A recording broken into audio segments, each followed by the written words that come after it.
everybody. Can you all check your chat? Can you say hi to everybody, like on your chat?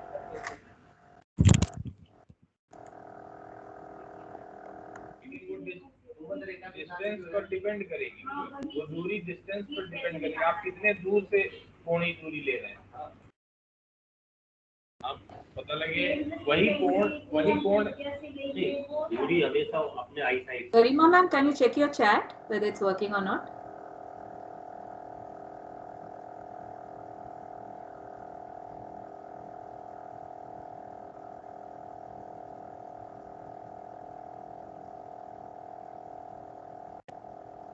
We can't hear you, Garima ma'am, if you're muted. I'm sorry. My mic was actually muted. Ma'am, I am trying, but that chat bubble is not being shown here on my screen. So even yesterday it was there, but I was not able to type. Today that symbol is only not there. I don't Yesterday know also why when you joined, it was not there. When you logged out and joined back, I think it came back. No, that one. But you were not still not able to. Yeah. Now it's there. Now it's there. Okay. Can you try typing? Sure, ma'am. I'm trying. Pankaj sir has joined. Yes. Yeah. Everybody has joined. Okay, fine, great. So from my side, good morning to you all. Good morning, Madhya Pradesh. Good morning, sir. Good morning. I hope you enjoyed yesterday's session, and whatever feedback that you want to give, you can give it directly to Bindu ji. So this is going to be day 2 of the session, and today's session is much more interactive than yesterday's. So hopefully that this time we'll be able to cover more questions with more upcoming debates to see. So let us start now. All the best. Okay, good morning. Let's start. Yeah. So what we will do is we will go through the review list first before we start reviewing each question. We'll go through the review list and understand the list and see if we have missed anything. And if you think that we have missed something, we will add that also to the list. Okay. So I will open my, I'll share my screen.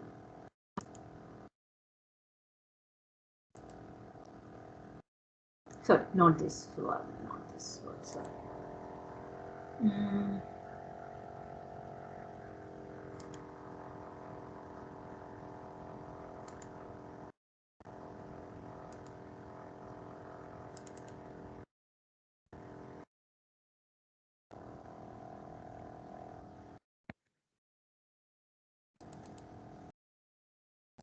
Just give me a minute, I'm just opening the...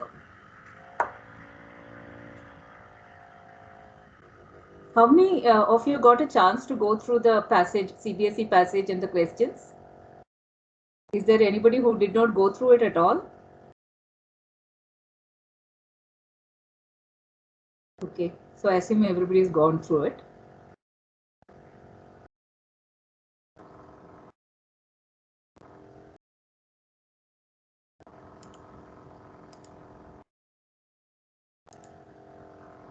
Okay. Can all of you see my screen? Pat, can you see my screen? Yes, I can see it. Yeah. Okay. So what I have done is I have divided all the checklists into 4 components. One is on the broad level item characteristics. That is at the concept level, the cognitive level, and the difficulty level of the question. So under this, we have about 12 parameters to check. Then comes I've put one bucket called test wiseness. That is children who will be able to answer the question without understanding the question. That is, they look at certain aspects of the question and kind of guess the answer. So if you know, if all of you know how big the coaching center industry is, and the first thing they teach the students is how what are the tricks and tips they can use to answer a question without, reading the passage or, reading the stimulus that is given. So what are the tactics they use? So in order to counter that, we will have to check each of our question to see if there are any clues that, helps the student answer the question without understanding the concept. So we have about 13 to 21, that is 8, 13 to 21, about 9, no, 8 checks to do on that.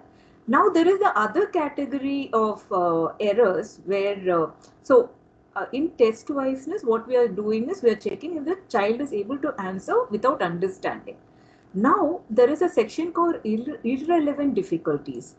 This is for the children who have understood the concept but are not able to answer the question because of some problem with the question. Okay, so there are aspects we need to check for that. About 22 to 34. That is about 12 aspects, 12 checks we have to do. And then the final thing is editorial and stylistic considerations. This is basically to make the item look neat and, the aesthetics of the question. So there is a certain look and feel, that can, kind of psychologically orderly to the eye, so that the child are more engaged with the look of the question. So these are the 37 checks. This is because the 37, the list is long because it's a comprehension, this thing. For probably math and science and all those things, there might not be this many, points to check. But, it's important to see sometimes from a practical point of view, it might not be possible to check for all the 37 and fix for all of them. But the aim is to minimize as many errors and as possible. And if you see, like, if you keep doing this over a period of month, like if I give you like 5 questions to review every day, right? These 37 points will automatically come to your mind in the 31st day. So you will not need a checklist after that. So the idea is to build that competency in you, especially because you will be playing the role I am playing right now. Like when you are facilitating sessions, you will be doing my role. Like you will be reviewing their questions. You will be guiding them how to make questions. You will be teaching them why certain things are wrong or why certain things are good. So it's very important for you to be absolutely confident and convinced about it also. So, is there anybody who has not gone through the list? Has everybody gone through the list? Can I get a thumbs up from people who have gone through the list?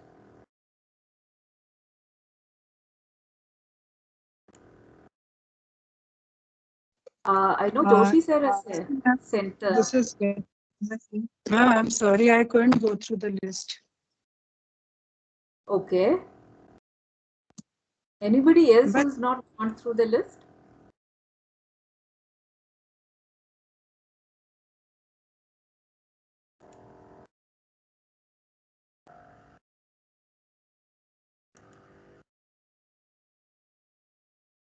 Garima ma'am and Joshi sir had sent.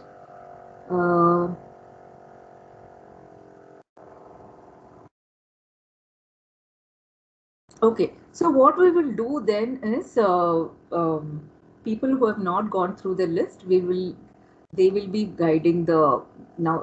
Joshi sir and Garima ma'am have sent their assignments.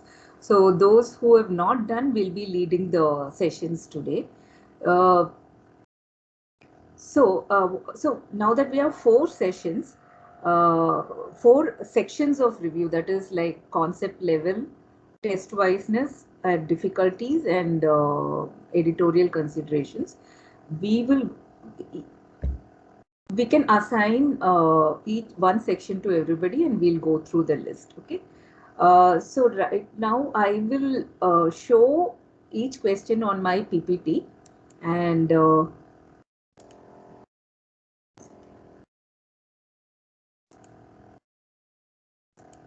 yes, there is somebody. Amit Gupta sir also has gone through the list. Rajshri ma'am, you said you've not gone through the list. Did you say that you did not go through the list?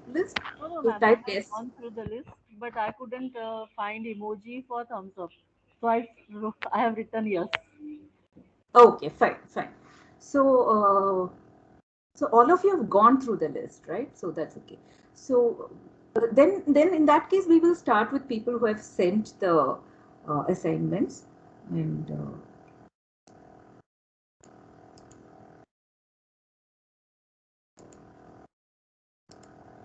okay.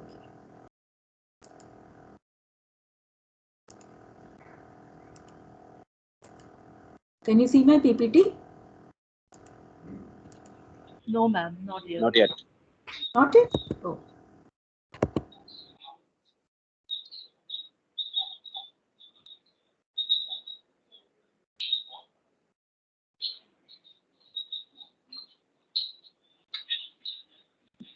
Now? Yes, it's visible now. Yeah, okay, thank Yes, you. ma'am. So, all of you have the list with you? All of you have the printout list with you? Yes, ma'am. Okay, fine, No, great. Yes, ma'am. Yeah, okay, great. Okay, ma'am. so, Where was this list available? I didn't know. I don't know where is the list. I mean, where was this list available? this list was shared. Parth, we shared this list, right? In the Bharti had shared the list in the group, no? इसी parameter. Ma'am, I saw there was assignment was there, but list was not there. Only questions were there in that assignment. List was shared before, no, ma'am? Like Bharti had shared, and we said take a printout and keep it. Yes, pre-read.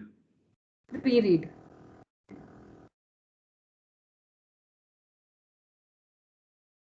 Okay, no problem. I think No you have problem. missed by chance.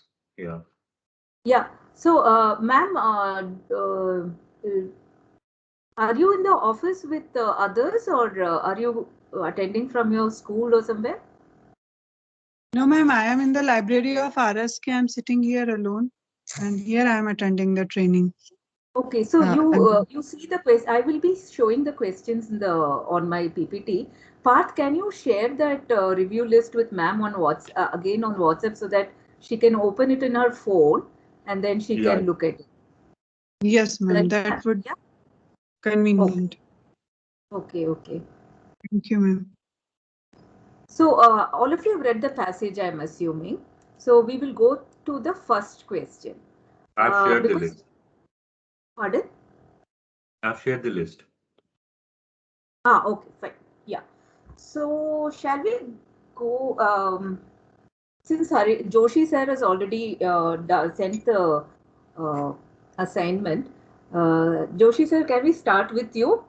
Can you read the question and tell us what are the... Yes, ma'am. Thank you very much. The It's question our honor that we are going to participant in your class. okay. The question is, according to the author, what from the following is the greatest lesson being taught by nature? Options are given: A, balance in our emotions; B, partial to joys in life; C, afraid of unhappiness; and D, indifferent to fears. So I just noted one thing, that is 16 number from the review list. Correct answer is parallel in all dimensions to the wrong answers. What I observed that option A is positive, and I think other three options are conveying negative sense. I think so. I think good. that Excellent. students are easily able to pick out the right answer. Very nice. Very great. I'm just going to stop share for a moment because my team also had done a review on these questions. So I have the list with me from the point numbers. Okay, I just hold on. Let me open that for my own. Ma'am, may I add something to it? To Joshi Yes, sir? ma'am. Yes. Ma'am, just give me a second. Okay. Just give me a second. Yeah.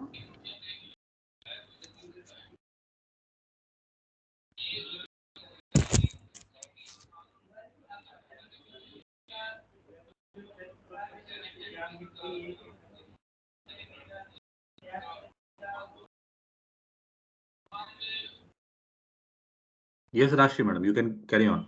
My observation is about the stem of the question. The passive voice has been used in the stem. I think it could have been avoided here. That's the point 30. How will you reconstruct the stem, ma'am? Okay, ma'am. We can reconstruct in this way. Which of the following is the greatest lesson given by nature? Taught by nature. Or nature teaches us. Which of the following is the greatest lesson that nature teaches?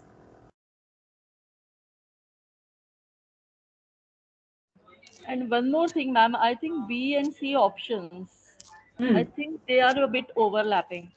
They mean the same thing to a certainty. For example, emotion of joy, he wants to be partial to that. And next one is afraid to unhappiness. But it again conveys the same thing. He wants joy again. That's what I've interpreted. Yeah, okay. Question format, correct. Okay. What other things can you... thanks, ma'am. Rajshri, ma'am.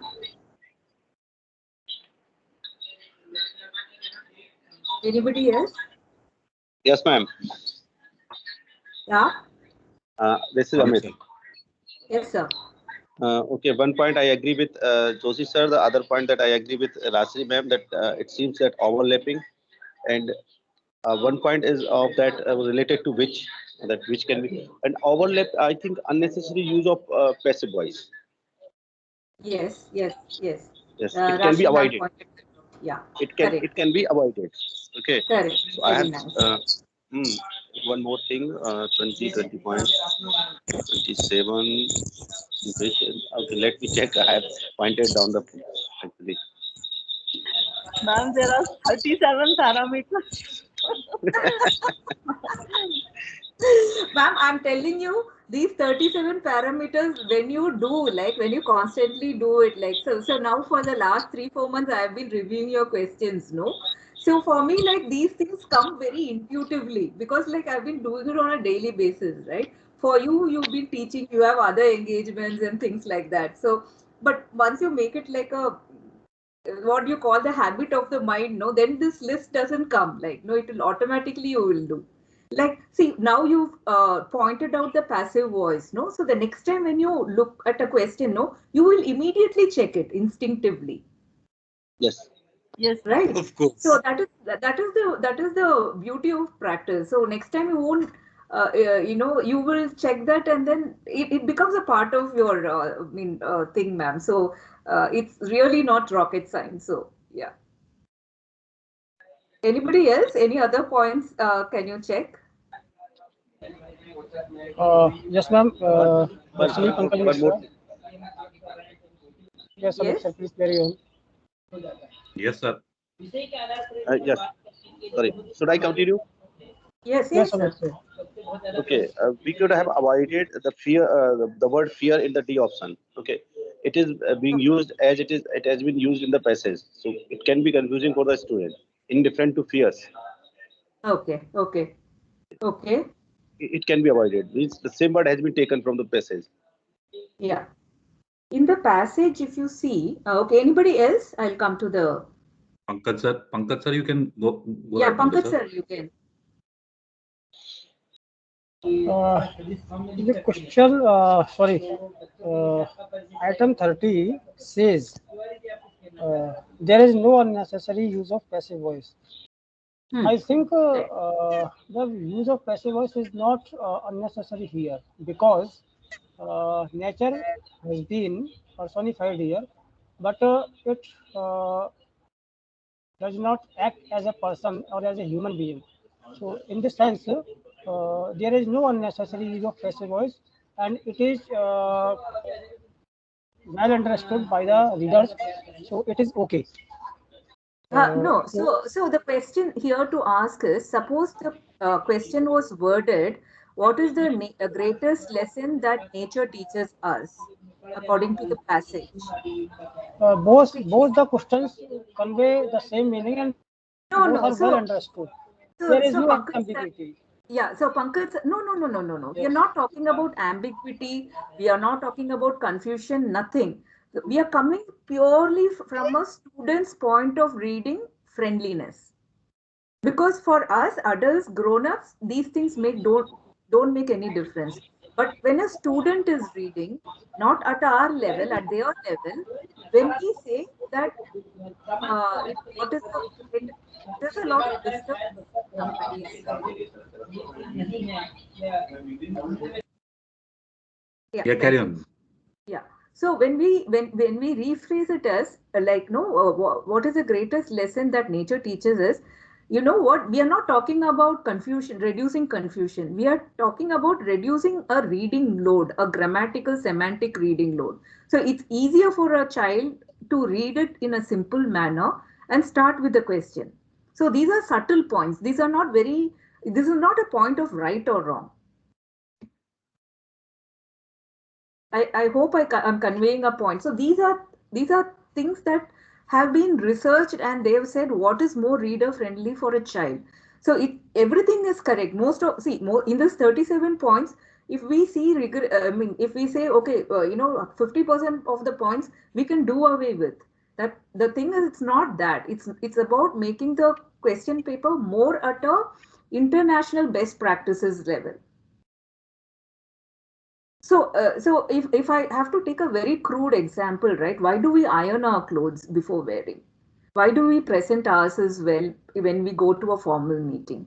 We might as well just wear clothes and go, right? So that's not the point.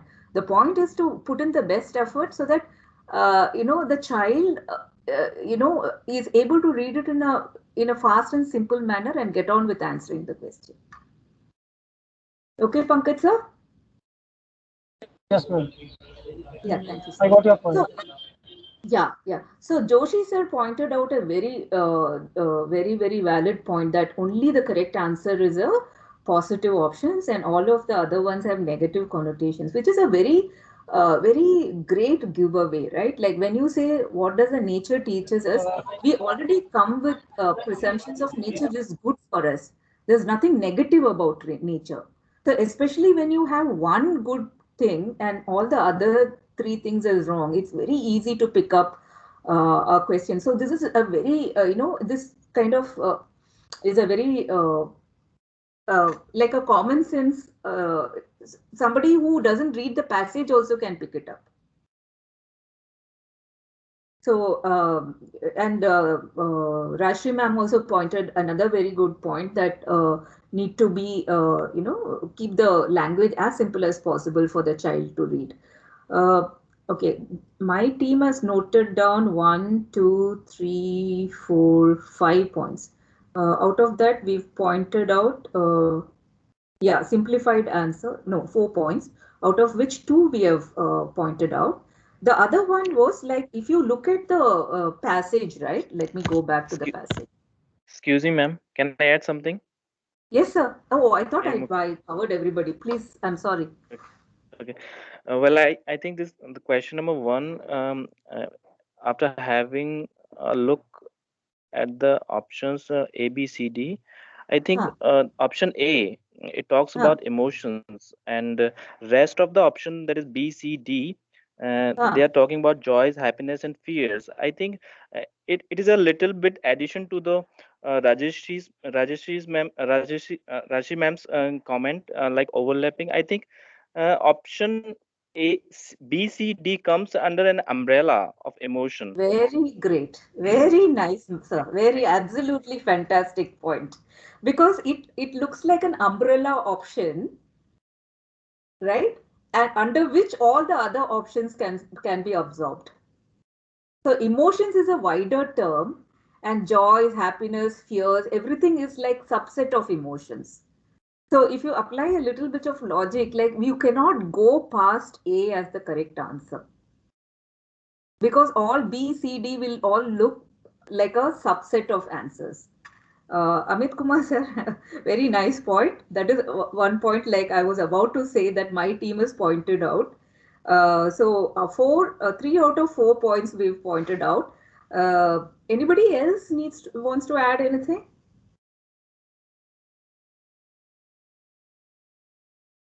So the last point my team has pointed out was, see, the question says, what is the greatest lesson being taught, right? Now, if you go back to the passage, in the very second sentence, in the very first line and the very second sentence of the passage, do you see the phrase greatest lesson? Yes, ma'am. Yeah. So, Yeah.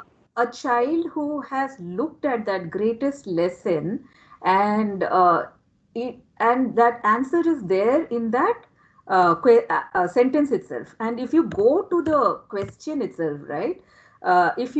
So balanced and so the sentence says the greatest lesson that she teaches us is to maintain an equilibrium in life. Right? If the child only picks up this sentence based on the phrase greatest lesson and knows the meaning of equilibrium as balanced, right? This becomes not a passage question but a sentence comprehension question. Right? See, what they have done is they have rephrased the word equilibrium, but then they have retained the phrase greatest lesson. So a child will know that the answer cannot be anywhere else in the passage unless there is another phrase greatest lesson somewhere in the passage, right? So a child who knows that the answer is here and all I need to know is the meaning of equilibrium, you can the child can answer the question. So this is not to say that we should not have such questions, but these questions should be reworded in a little more appropriate manner and not like giveaway, like this is a giveaway answer in the sense greatest lesson is there, and it will be stupid of a child to not look at this sentence and get the answer. So at a grade 9 and above level, even the greatest lesson phrase can be reworded a little bit. Got it? Okay. Ma'am, one thing I want to say actually, yes, Amit here. Actually, not say actually, I want some opinion from others also. I think the 17 points is just we have to mention that I don't think that options are grammatically correct for me. I want to come to that. Yeah, sir. Please go ahead, sir. I have finished. For me, that is not grammatically correct. Very good. I know. Yeah. Please explain it why. If we say that what is the greatest, it should be as it has been explained in the passage, balancing in emotions. It should be like that. Balance in emotion. I think we have to change the form of the words. So it is grammatically incorrect for me. Correct. So yeah, it has to be grammatically consistent with the question that is being asked. So suppose you're asking the greatest lesson. See, balanced in our emotions is not a lesson. So it has to have a verb. No, like it should be worded as a lesson. Like we should be balanced in our emotions. We should be partial to our joys in our life. Yes, so here it is, yeah, very excellent. I think as a team, we have brought out all the points that I was looking for, that my team, see, my team has like 4, when I was working with the content team, like there were 4 Hello. to 5 members. Hello, ma'am. Yes, sir. You said that the term "the greatest lesson" has been directly taken from the passage, and it must be reworded so that the student cannot detect directly it from the passage. Just he has to know the meaning of the equilibrium. So, would you suggest us how should it be reworded in the question? We can reword it as the most valuable, message, or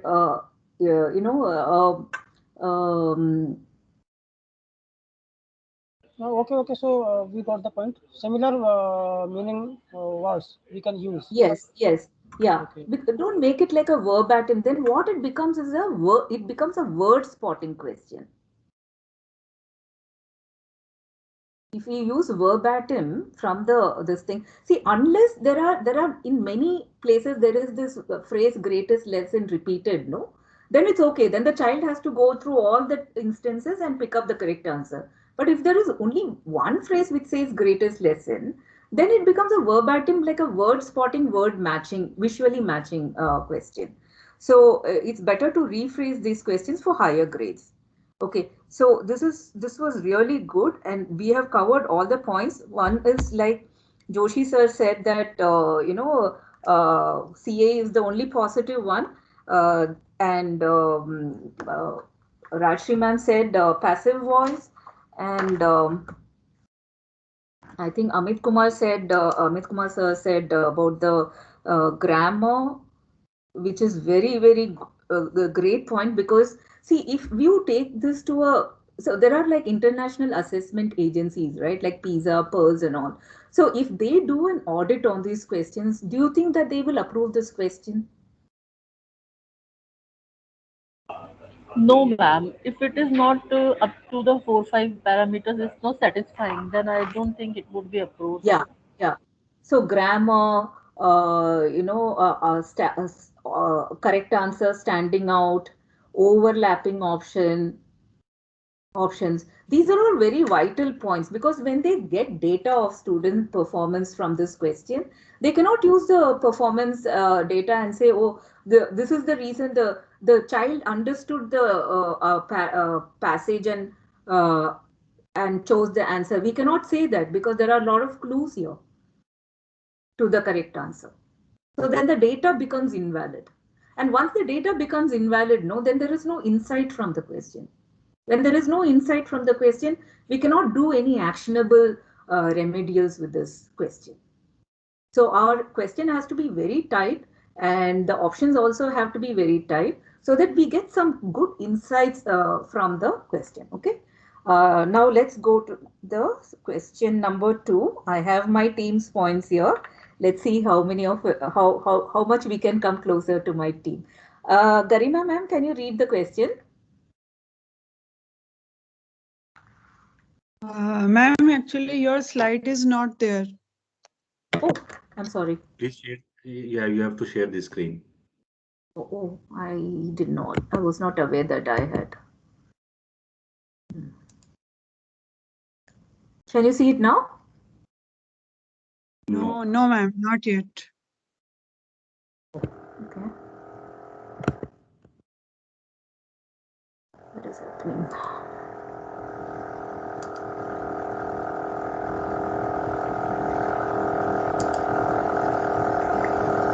Now? Yes, ma'am. Now I can see it. Yeah, ma'am. Can you read my second question? Sure. Question number 2 is select the option that suitably completes the dialogue with reference to paragraph 2. Jai, I have done well for myself in this school. I am the best they have. I can get admission anywhere. This is my moment. Sid, congratulations. Just remember, we should. Option A, become strong despite our weakness.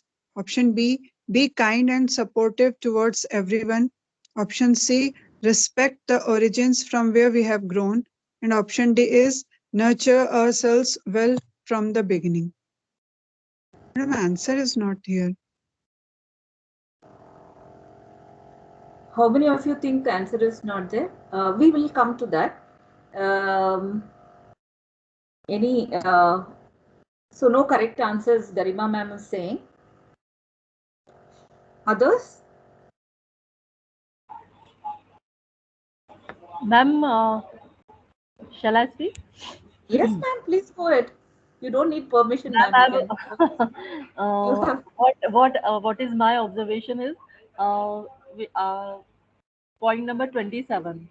I have observed about it. What or which are not used here consistent, but it should have been used in the stem. Which option? Then which of these options? Yeah, and all the. Ma'am, we lost you. Oh, sorry, ma'am. Sorry. Can you hear me now? Yes. Yes. Yeah, ma'am. All the options, I think they are again overlapping. We can, for me, B, C, D. Can have them as answers here. You're saying there are multiple. You're saying multiple correct answers? Yes, ma'am. For me. Multiple correct answers. Okay, Garima ma'am said there is no correct answer. Because wrong answers are not completely wrong, ma'am, here. Okay. So I have also noted down the point number 9 here. I'm so happy that all of you are using the same vocabulary my team is using. Okay, ma'am. May I have some word now? Yes, sir, please. No need to, Okay. you can just say, yeah.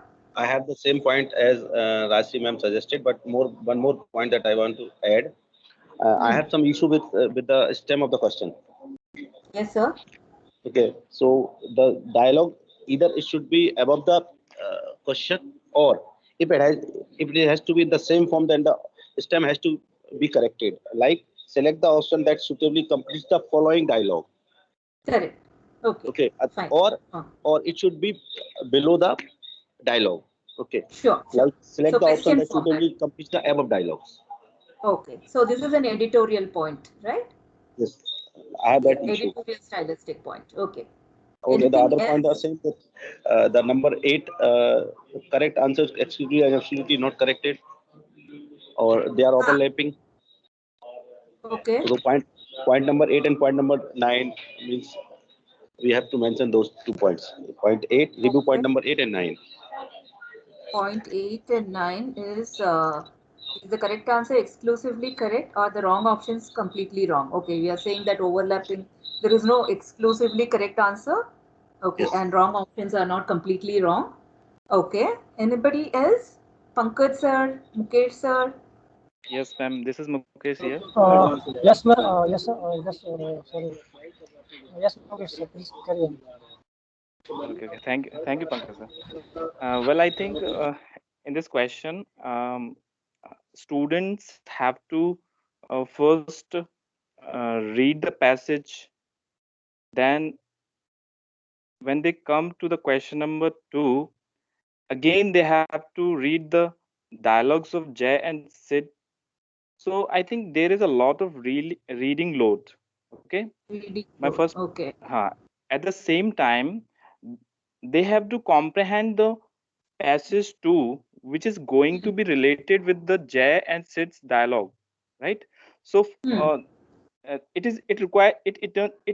indulges a lot of time from time point of view, time factor, because within a time limit they have to complete their examinations as well. So I think first they have to engross themselves into the paragraph or passage number 2, then they have to engross themselves in this dialogue. Although this is a application sort of question, but I think it requires a lot of time. It's a time consuming. Fine. Okay, time consuming. Okay. Pankaj sir, you were about to say something? Yes, ma'am. Though the options given are overlapping, but as far as the stem says we have to select the option with reference to the given dialogue. So, as per dialogue is concerned, the option is quite clear, and the best suitable option is here. That is C. Respect the origins from where we have grown. But no, the correct I think answer is distractors are very correct. good here because they baffle the reader. Options baffle the reader to hello. According to the CBSE marking, options have been chosen to baffle the reader to select the best one. To select the best one, right. So according to CBSE, option B is the correct answer. B.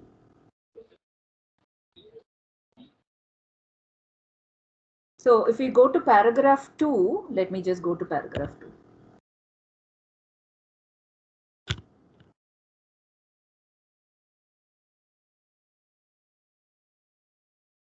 Oh, its roots are firmly buried from where it once roots. That's a lesson.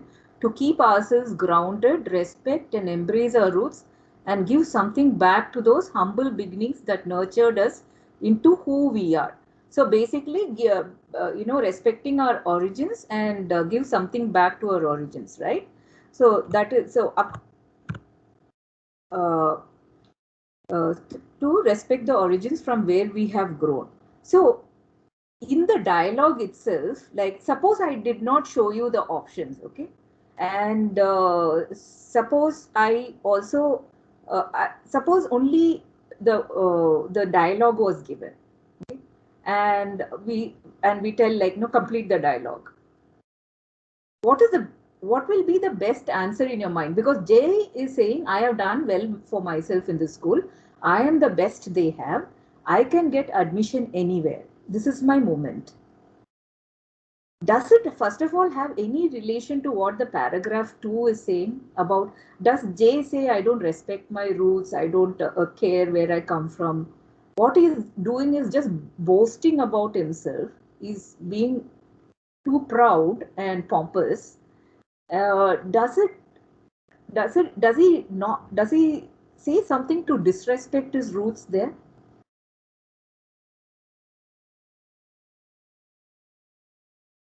No, ma'am. Yes, when he says I am the best they have.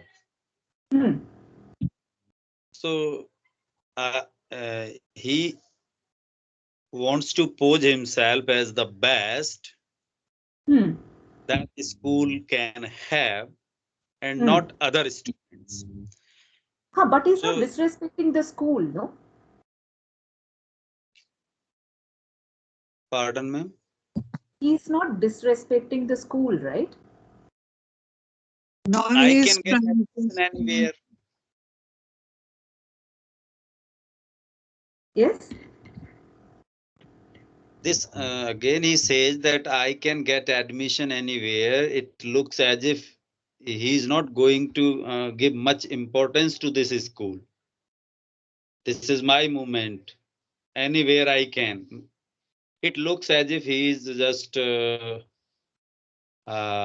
praising himself only. Okay. Giving any what is the word, that credit to the school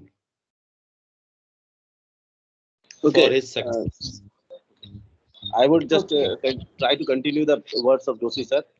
He has just pointed very good point that he is actually boasting something, like it is appearing. It appears that he is boasting or he just showing the egoism. But what Sid is saying, when he's just congratulating, he's just reminding, just remember, he's emphasizing. So that is why it should be like be to be kind and supportive, because he sees the arrogance in his attitude. He is just noticing the attitude, the arrogance that Jay is saying that okay, that as Joshi sir has said that okay, he's showing no respect to the school. He's just giving credit to himself, whatever he have achieved. So that is the point that Sid is making. Okay, Okay, good one. You have done it. Congratulations. But just remember, so he just trying to surpass that egoism Arrogance. of arrogance. Correct. So Yeah. it should be like be kind and supporting towards everyone. But for me, I marked the correct answer as C, because that student has grown from that school and he has not giving any credit to that school. So that is why he C congratulated and said, just remember, we should respect the origins from where we have grown. For me. And it also relates to paragraph second. This is my point. This is my and Rachel ma'am's point. When we are saying that, okay, B option might be correct, C option might be correct, D option might be correct, then comes that overlapping of the options. When the correct answer is being argumented, it means there is overlapping. So it should be avoided. Madam, overlapping of options B and C, because that is what we are saying. When he says that I have done well for myself in this school, it means he is saying that he has done only for himself in that school. It means he has taken all the advantages from that school for himself only, and he hasn't done anything good for school, nor he has done anything good for classmates. So it means it's showing its selfishness. So be kind and supportive towards everyone also, suits more than others. Whereas Most the second one is, most of the kids have chosen B. The third one is also, yes, ma'am. And the third one that, continue, ma'am. So third one, it says respect the origins from where we have grown. So this one is also, when we see about the second, when we see the second sentence, I'm the best they have, I can get admission anywhere. It means now he's saying that whatever he could have taken from the school, he has already taken. Now he wants to move to the other school. It means he is not respecting the origin from where he has learned all those things from that school, and now he is trying to move to other school. So it means B and C, the two options are overlapping, ma'am. They are very close and overlapping. Hello, ma'am. Pankaj was saying that. Yes, B and C. Paragraph 2. Hello. And D1 promotes only selfishness, nurture ourselves well from the beginning. It means it's saying only about the student, about Jay. Okay, so whatever you have done, you keep on continuing. So the D and A, I think, are not up to that mark, but B and C are developing. Yeah, but as Pankaj sir was pointing, like when you read it in reference to paragraph 2, the paragraph 2 main idea is that you should respect your origins. One more thing I want to say. Hello. Option B. Option B is related to a particular person, and as we read the judge's statement, it is not pointed to any particular person. It is just his boss, and it is all about his own persona. So he is not offending any particular one, any person, or anyone, but he is just boasting on his own accomplishments. So I think with this option and relating to the paragraph 2, respect the origins. What Sid's opinion for him is the best suitable opinion would be respect the origins from where we have grown. So just she wanted to say that you have done well in this school for so many years, so you should respect this one. You just not need to boast on your accomplishments, because whatever you have achieved, this is the achievement from this school. This is the contribution from this school. So I think C option is very good. And I want one more thing from you, ma'am. Overlapping options should not be there, as your question review list says. But so please elaborate something more on overlapping options. And I think here options are not that much overlapping. They are baffling. They require the learners and readers to understand the statement in the dialog form and the paragraph 2 quite well, and then choose the option. Thank you. Okay. Okay. So first of all, I would like to just dwell on the confusion between here. There are two thoughts. Okay. One. Yes. Excuse me, ma'am. Yes, sir. Tell me, sir. One point only. Actually, I have marked only point number 9 from the review list, and that says are the wrong options completely wrong. And I have not used that overlapping. Actually, I did not find such type of things. But are the wrong options completely wrong? This is not happening in this question. Actually, second one, option B, is not completely wrong. Actually. Yes. So I thought this way. And yes, proceed, ma'am. Okay, thank you, ma'am. Very good. So this is the point I was coming to. Suppose somebody reads this dialogue, right? And they say, okay, this Jay is being very arrogant and proud. And what as a normal person I would tell Jay I would say, hey, don't be arrogant, don't be proud, don't show off. Okay, so he is coming through as a person who is proud and unkind, right? So immediately when I read that, I will look for an option which is playing on that idea, that don't be unkind and don't be too proud. But I don't see an option which is capturing that sentiment. Where B is saying, if I say, okay, when I don't see something like don't be proud, I was expecting something called don't be proud, don't show off. But none of the options are giving me such a correct answer. So now I will start looking. I will start looking for which can be the best one. Now he's saying, see, Jay, you made it well for yourself, but you need to be kind and supportive to others. So, many of the kids will stop there. Okay, there, respect the origin. So is B completely wrong? So though we can argue their options might not be overlapping, okay, but is B completely wrong? No. One more thing, madam. When we talk about that, okay, B is not completely wrong. So here applies the automatic rule number 8 also. Okay, the correct option is not absolutely correct. Means correct. We have because so I did not find because I did not find the correct option which should say don't boast, don't be proud. Yes. I'm compromising on the correct option and choosing something that is close, but it is not exclusively correct. It might be related to the paragraph 2, but does it relate well to the dialogue? Right? And Pankaj sir, to answer your question on overlapping options, if you look at question 1, right? It says if option B says partial to joys in life. No, sorry, ma'am. I don't want to read expression on overlapping. I just want to ask whether overlapping options are good or not, because sometimes they baffle the reader to select the best one. No. So overlapping options are not technically good.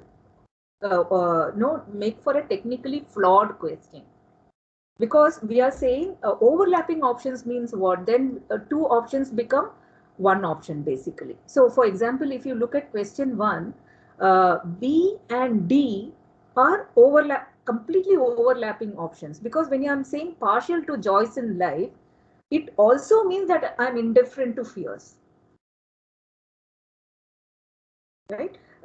It almost like two parts of the same answer. So what happens is it becomes a 3-choice question.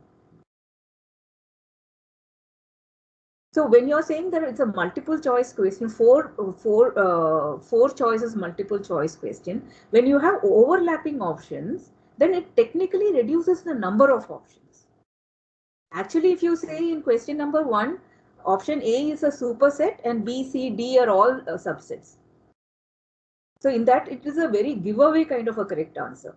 So even if somebody argues not all options are subsets, but clearly B and D are two parts of the same answer. I'm partial to joys, Therefore, I'm indifferent to fears. So it's not a technically strong question. So we should always avoid overlapping options. Is that clear?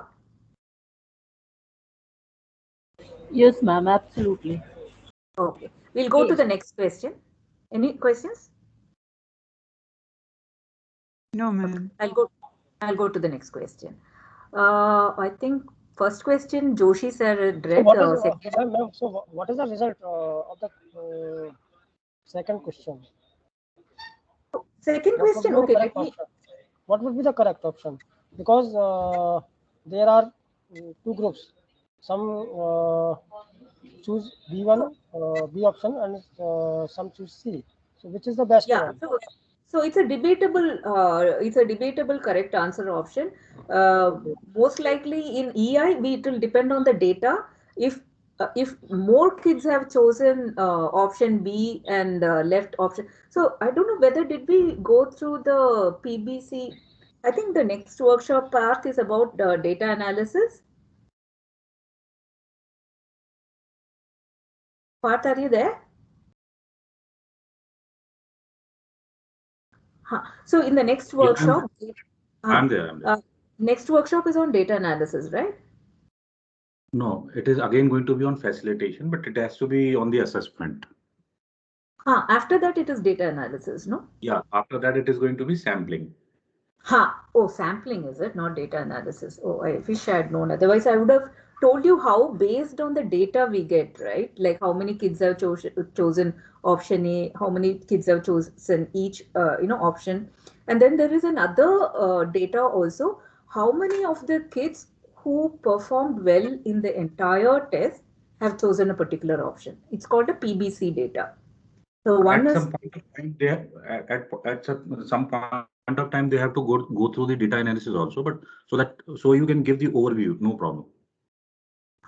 So there are two data points. So now if there is a debatable answer choice between B and C, we will look at the data and there is like question analysis programs are there, software programs. So it will, it will give the parameters of the question. It will say like how many of the good students have picked which option. So there are like 5-6 parameters. According to it, the software itself will red flag certain options. So if it is a big red flag, then we usually drop the question from scoring. So this is because this is a sample paper, I don't know. CBSE doesn't seem to be very data friendly. So, we can't do that kind of analysis, which is very sad because these are questions which lakhs and lakhs of students would have, answered. And if we had data on that, it would have been nice. Anyway, so Pankaj sir, to answer your question again, when there are like debatable correct answer options, usually the data analysis system gives a direction as to what to do with the question. Okay.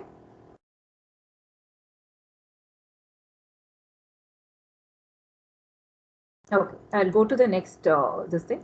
I think Joshi sir and Garima ma'am have read. Pankaj sir, can I request you to read this question? Third question. Yes, ma'am. Choose the option that best conveys the message in I am because we are. Option A, tigers are dependent on antelope. B, antelope are dependent on tigers. C, humans are dependent on animals. D, everyone is dependent on each other. Okay.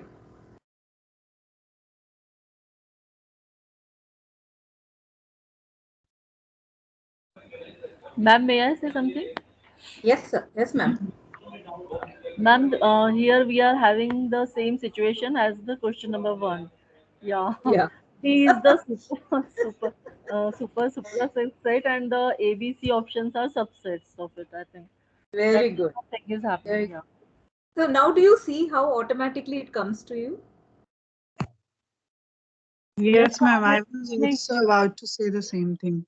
Yeah. So like just 3 questions or 4 questions on the same issue. 5th question, it just clicks in you. You don't like, then it becomes your knowledge kind of a thing. Yeah. So D is a superset. Very good. Point number 36, wrongly punctuated.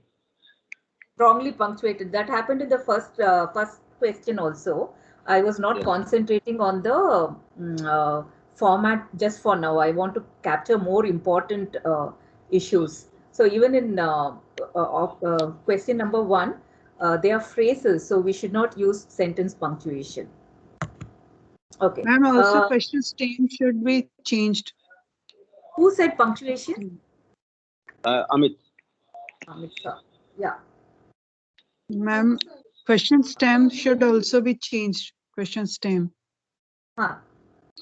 Select the option that best conveys the message.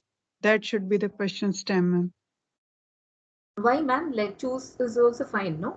But what I would prefer personally is which of these options conveys which of the these message. Options. Yes, ma'am. Yeah, like in a question format. Yes, ma'am. Which of these options should be there? Ha, Karima. Anybody else with any other points?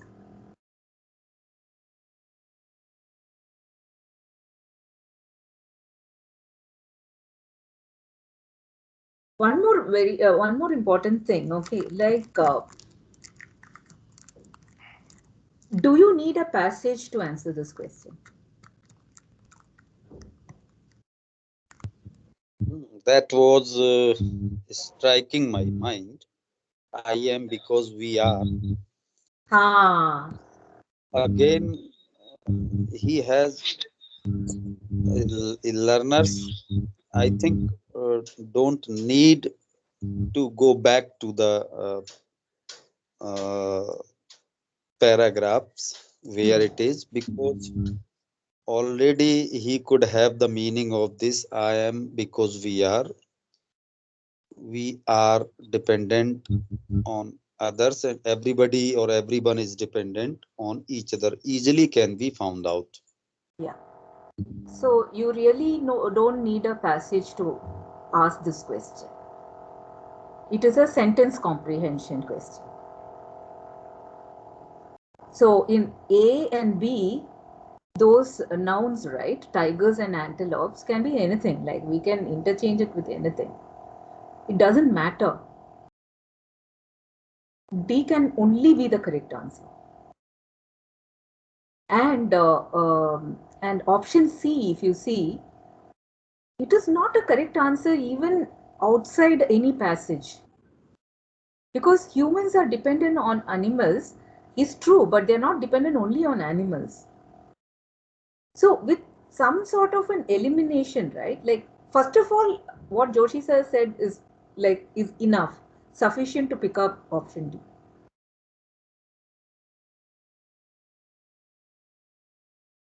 So, and also whenever somebody is asking for a message, you know, all the options should at least be in terms of messages.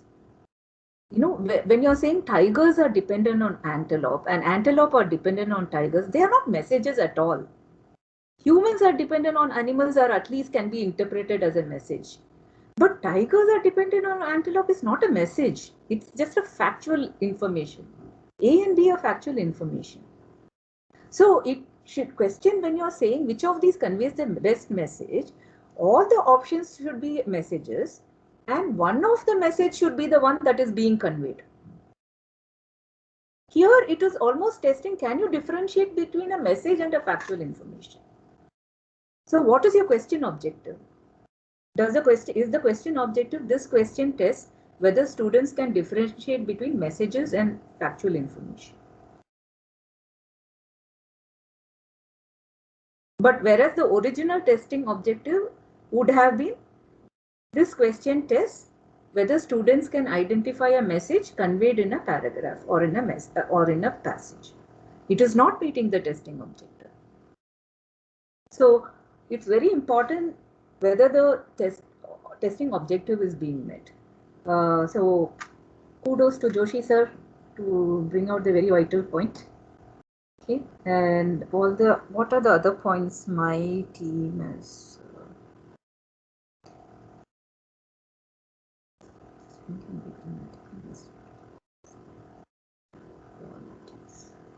That's a question number 4.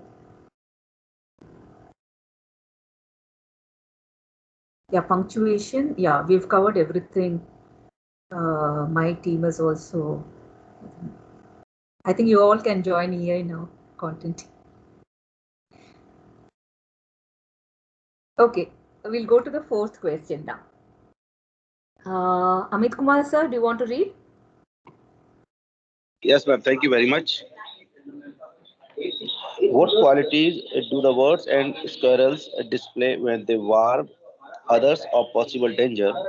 Choose one option from the following. A. Observation skills and alertness. B. Tendency to get easily frightened. C. Selfless assistance to help others. D. Determination to protect themselves. Thank you. What do you think is the correct answer? Let's discuss the correct answer. Okay, should I start? Yes. Okay, so for me, 8.8 and 0.9 apply here. Means there is no absolute correct answer. And the point number 9, wrong option is not completely wrong. Okay. Okay, should I tell the logic also? Yes, sir, please. Okay, the reason for is that in the passage it has been described that the squirrel and birds just give warning to our mates to alert from the predators, but they can do that when they are observed properly and when they are alert. Correct. Absolutely correct. So for me, A option is also correct and C option is also correct. Very good. Correct. Okay, so 8 and 9 rule apply here. One more thing. So, yeah. So once 8 and 9 apply, no, the question becomes invalid. So after that, even if you point out 16 errors in the question, doesn't matter, or whether there is absolutely no other issues also, it doesn't matter. This is a very, very critical error, right? Like you don't know whether the correct answer is complete. There are multiple correct answers. Yes. How can we say A is wrong? No, we cannot say. So that is what I'm saying, na? So there is no absolute wrong answer. There is no absolute correct answer. I'm agreeing with you. I'm agreeing with you, and I'm asking, like, no, how can we say A is wrong? And ma'am, the question is asking about the quality also. Which quality, what quality do they display? Birds and squirrels. Very good, ma'am. Very good. See, it is actually tricking the student. It's saying what qualities, and A is the only one with 2 plural qualities. One more thing that we need to correct the stem bit of which of the qualities according to the passage, based on the passage, basis on the. So that will then actually limit our options. Otherwise, it is an open-ended question. Okay, we are free. That is not given here according to the passage, according to the story. So, or we should say according to the author, or what does the author say? Like, no, the warning of the others indicate about the passage.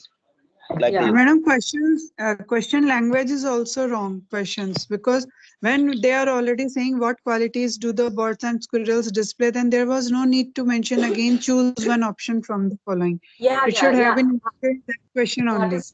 That is true. To avoid, to avoid this repeating the words according to the passage or according to the author, no, what we usually say is in the beginning of before the passage itself, we say read the passage, and based on the passage answer the following questions. Right. So there is no need to mention again and again. Again and again and again. What CBS has done is, what CBS has done is they have an overall instruction, and over that they keep saying choose one option, like, no. So these are all becoming, if you look at the paper, the number of words will increase like anything. And in EI, we have done a study on the relationship between the number of words. As the number of words increases, the fatigue factor also increases for the student. So, we look at the skip rate, how many questions are being skipped, right? In the end of the question paper, we see a lot of skip rate. what happens is it's directly proportional to the number of words. So as we increase the number of words, the amount of fatigue also increases. So we have to be very careful about editing the question paper to keep, just the required number of words. So we have to be very cognizant of these things. Yeah, we know we generally dismiss this as saying, oh, what's the big deal? But there are research studies which tell like, no, these all have a effect on the performance of the student. So, point 27 also, which of these, what and which are used correctly and consistently. Correct, so this is not being followed. Yes. Again, the problem of punctuation. Very punctuation is okay, no? Like they are sentences. Oh yeah, these are not sentences actually. Correct. These are only word and phrases. Yeah, they should not be start with capitals. Yes, very no punctuation, no capital, no period. Yes. Ma'am, I have a question before we proceed further. Ma'am, this exercise which has been given here, it's based on paragraphs. The questions are being asked on the paragraph, number 1, number 2. Is it a standard practice, as we don't follow this kind of practice in our papers, in our question papers in MP board? So is it a standard practice to you ask questions from the mentioning the paragraph, specific paragraph? Yes, ma'am. Yeah. It's a commonly followed practice. We can ask, but we won't have too many questions like that.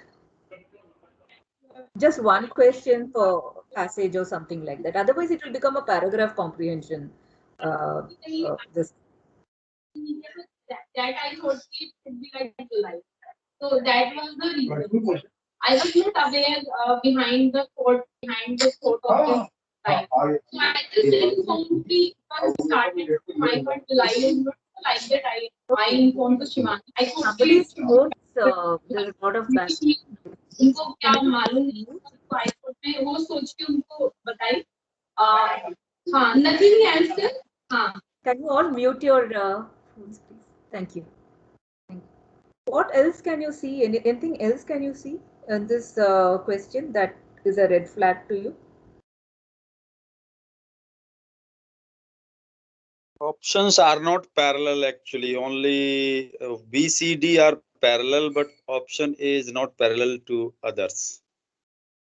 It is a noun. Tendency to others are all adjectives. Right? Yeah, that is something my team also has missed.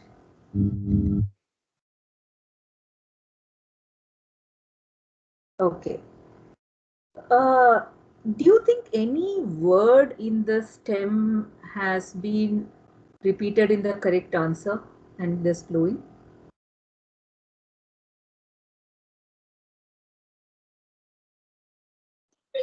It is, ma'am. Yes, ma'am. Which word, ma'am? Yes, ma'am. Which word do you think is flowing into the correct answer?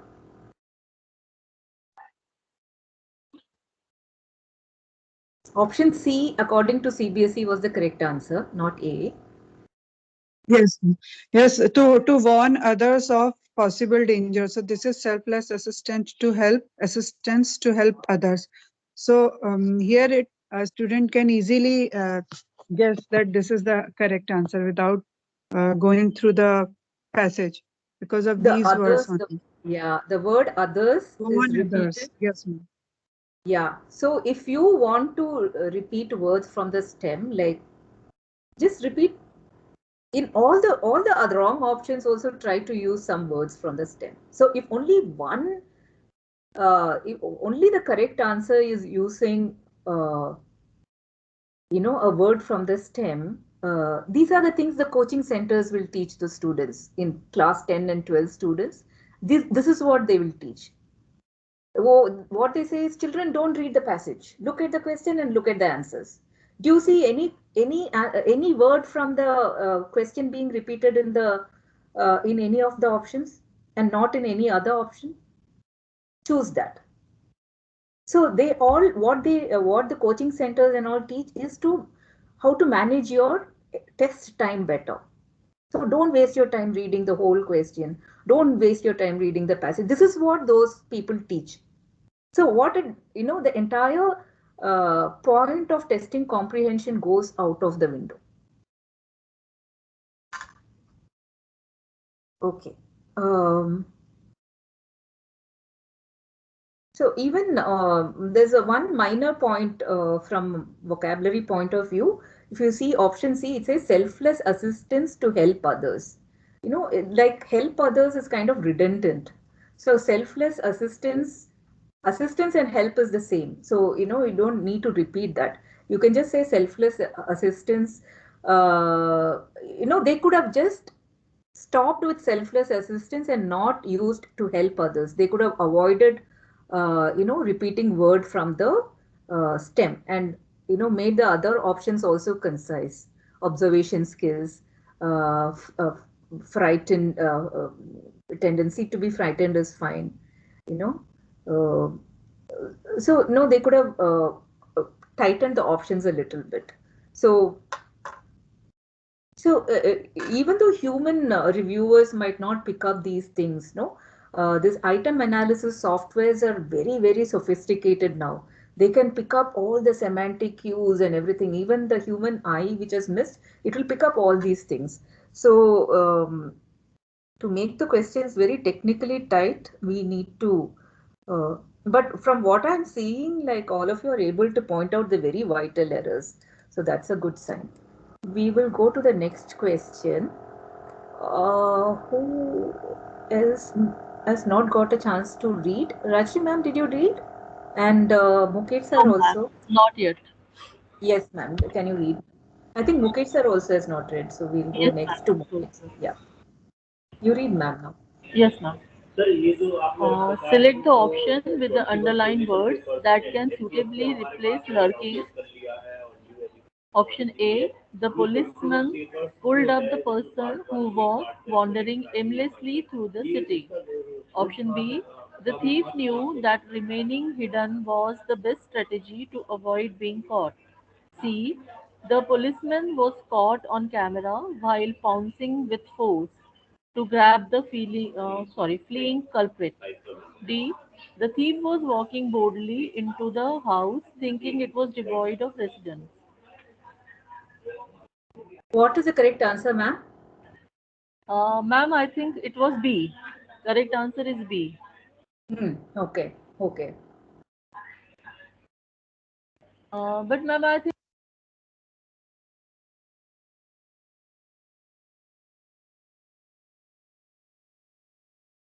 ma'am, we lost you. Option A and D, they are conveying the same kind of idea, I think. The person who was wandering aimlessly, and here the thief was walking boldly into the house. So They are not the same meaning, ma'am. Like wandering aimlessly is very different from walking boldly,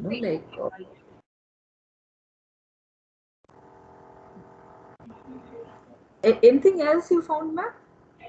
Ma'am, stem we can correct the stem. That's the point number 27. Yeah, which or what by using which or what consistently. Stem format is fine. Okay. Any other issues? Ma'am. Ma'am, the options are lengthy, very lengthy. Options are yeah. You have to read. Reading load is there. Yeah. I think. Very good. Reading load is too high. Ma'am. Yes, sir. Amit. Yes. Stem is grammatically incorrect. Select the option with the underlined words that can suitably. Oh, it should say select the options in that which the underlined words can replace lurking. Replaced by lurking. Yes, very. We have not to replace lurking. We have to replace these words by lurking. Correct. We have to use lurking. Very fine the point. stem is Very, grammatically incorrect. It is conveying the very wrong good. meaning. Very good. It sounds like you have to replace the option. Yes, it seems. I differ. Hello. Okay, please explain, sir. In that case, the sentence must be read in passive. That can be suitably replaced. As the sentence is in active, that can suitably replace lurking.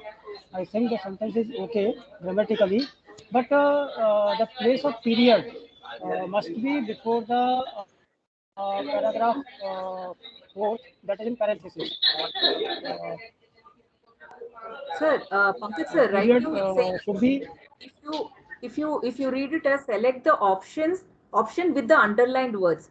So select the option with the underlined words. So you're choosing the option with the underlined words that can suitably replace lurking, which means you're saying the option, the entire sentence can be replaced with lurking. Whereas what Amit sir was saying was it should not be that. It should, we are looking for the word lurking to replace the underlined words and not the entire option itself. So in which case it should be select the option in which the underlined words can be replaced by lurking. Yes, that's what that is what sir was. Yeah, which is very correct. Grammatically wrong it is, and even my team has not. The sentence in that case, the sentence must be read that can be suitably replaced, not that can suitably replace. And the point of period, the place of period is not proper. It must be after lurking, where the sentence ends, not after the parenthesis. It should actually say replace lurking in paragraph 4. That's what we usually do for standardization. But I think the point Amit sir was making was a larger point on the meaning conveyed by the question is very, very different from the intended meaning. And another Rajshri ma'am pointed out this reading load is very high. Actually, do you, from what I'm seeing, you don't even have to make the students read an entire 4 sentences like that. If you want to just test meaning of lurking, you can just give which of these phrases can replace the word lurking in paragraph 4. You could just say wandering aimlessly, remaining hidden, pouncing with foes, walking boldly. These 4 phrases are enough. Imagine for those 4 phrases, we've added like 1, 2, 3, 4, 5, 6, 7, 8, 9, 10, 11. Almost 11 words in each of the options. So 11 ma'am, one more thing. Words. For no point at all. Yes, ma'am. Here, Garima also. Ma'am, when this first option is also wrong because wandering itself is walking or moving aimlessly. So wandering aimlessly, there was no need to write aimlessly. Okay, somebody can wander purposefully also, no, ma'am. Like suppose I go to a forest and I'm like wandering, in the sense, ma'am, it's a little personal. I feel like I can wander aimlessly, or I can wander. If my aim is to wander inside a forest and not take a trekking route, I can say I'm wandering. I don't know whether aimlessly is a redundant word or not. So I get what you're saying. Ma'am, one more point. Yes, sir. Hello, am I audible? Yes, sir. Hello. Yes, sir. Joshi sir, we can hear you. Okay.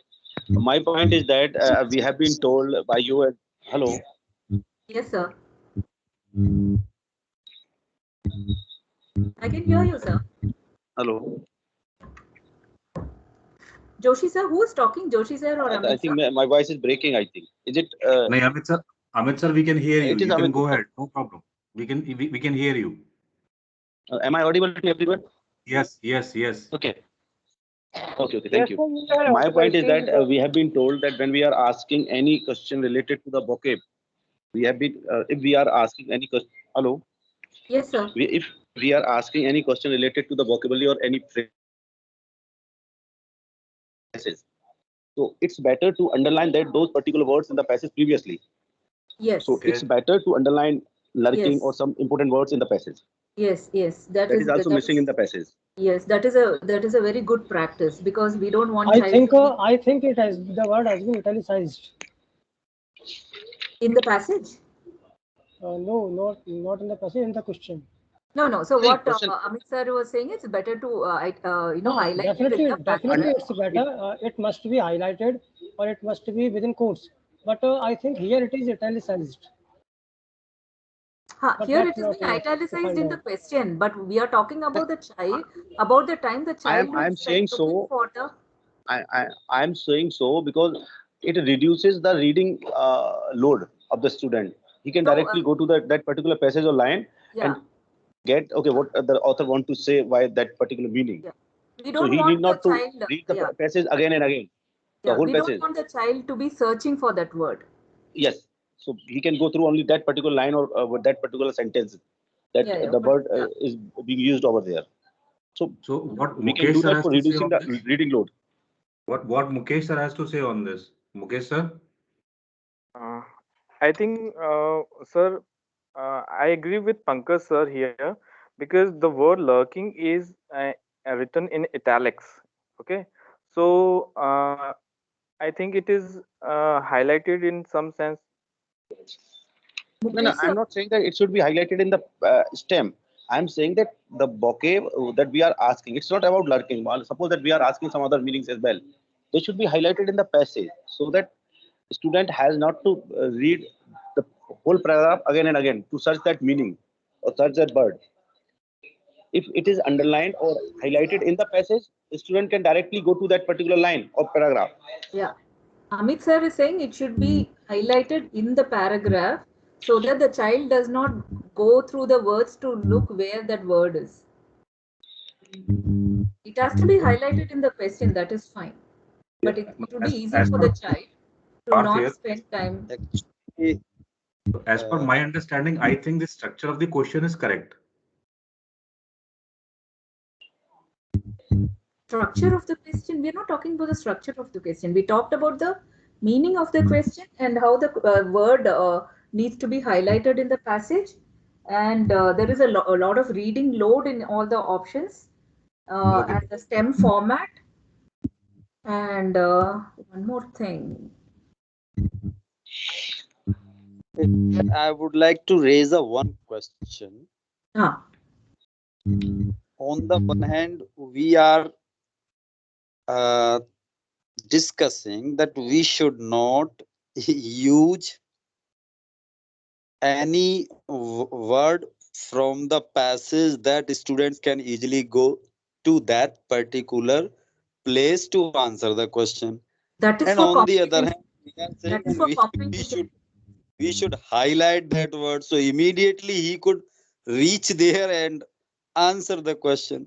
Joshi sir, you are confusing 2 points. One is we are talking that about comprehension questions, right?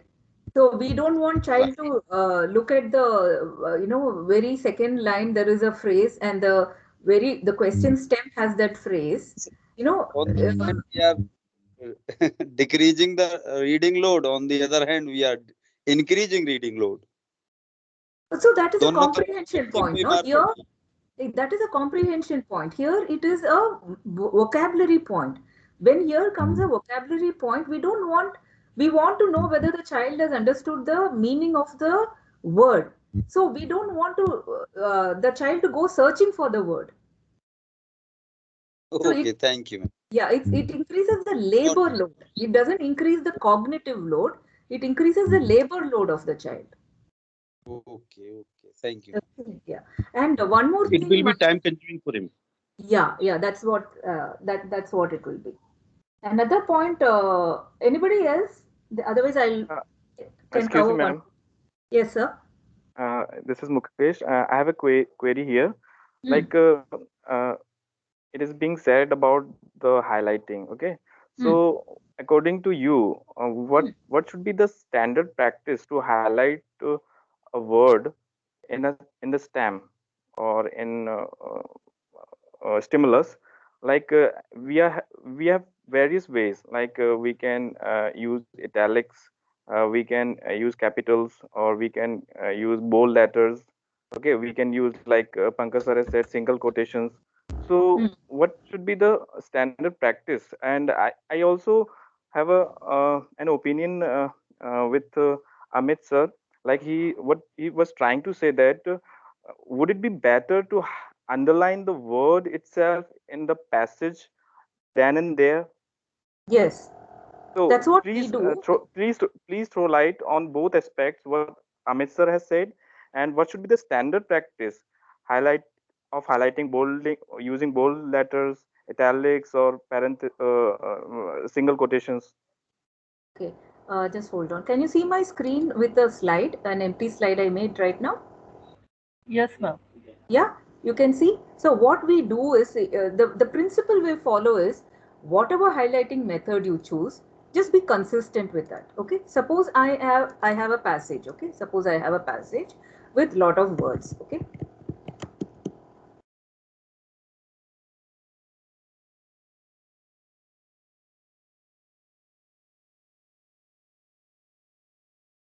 Suppose, imagine this is a passage. Now in the passage, suppose I am testing this word. Okay, I will underline this word. Okay, now when I'm asking the question, right, what we do in AI, we have a style guide and we follow, like suppose this is in paragraph 1.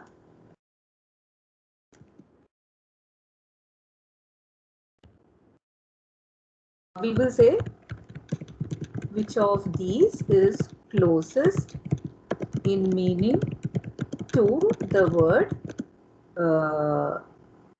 we put a single quote, because double quotes are speech quotes.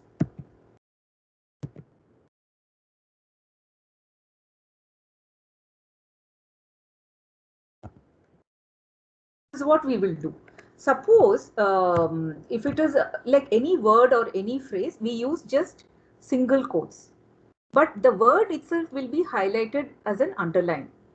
Suppose it's not a passage question. What we do is, suppose we have we are testing like a sentence, like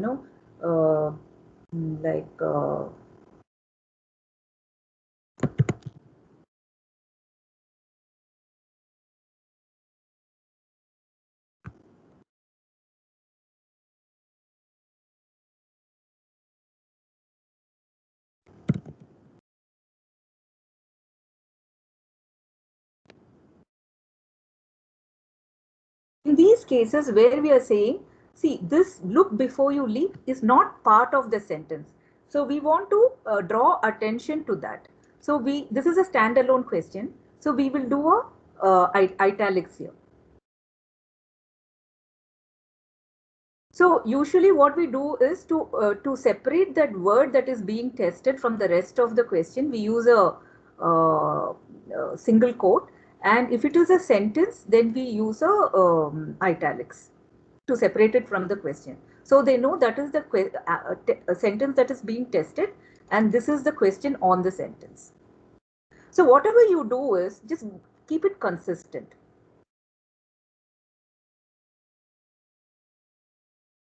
Okay, ma'am. Can we have underline and single quote both at the same time? It is not required. See, we need to minimize. What happens is, when we realize that when we have too many highlights, right? See, either single quotes and or underline is good enough. Okay, if you use both, no, there are like think of it from a very practical printing point of view.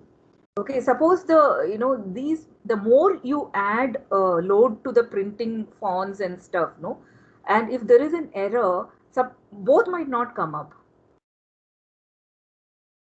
So it is better to reduce the kind of highlights that we do. One highlight is good enough. There is no need for two highlights.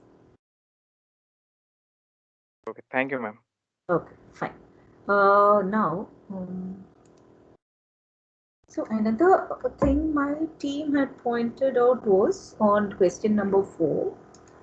So when we are testing vocabulary, right, lurking is the vocabulary point we are testing.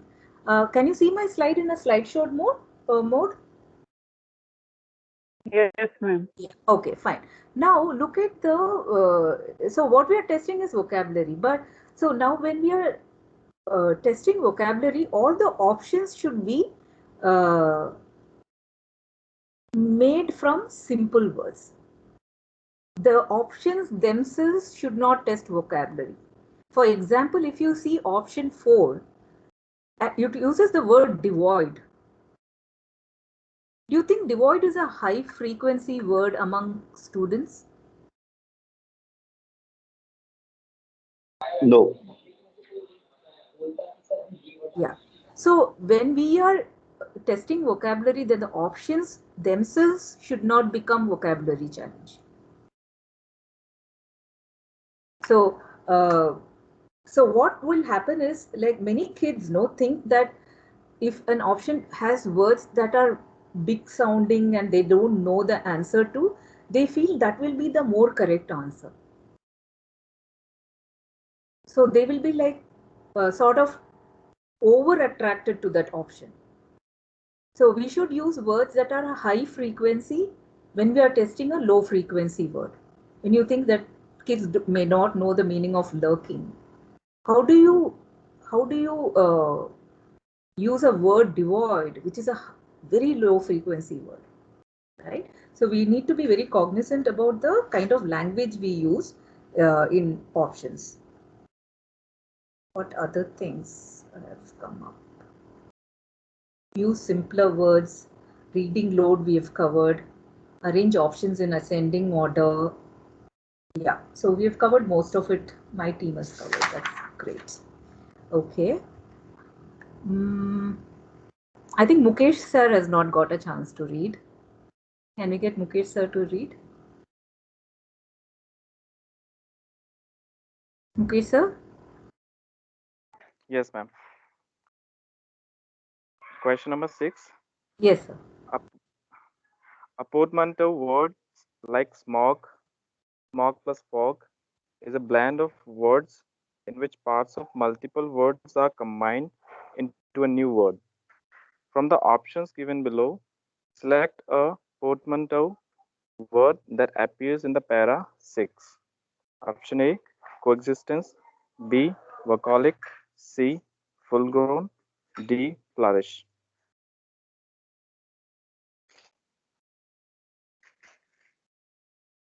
What do you think is the correct answer? I think B is the correct answer, vocalic. And question number 6, I think there is a lot of clues or hints in the stimulus. I think portmanteau, like they have given an example, smog should be smog plus fog. So it is the kids do not need to read the paragraph of 6. Yeah, there is a bigger point to which you are saying, which means yeah.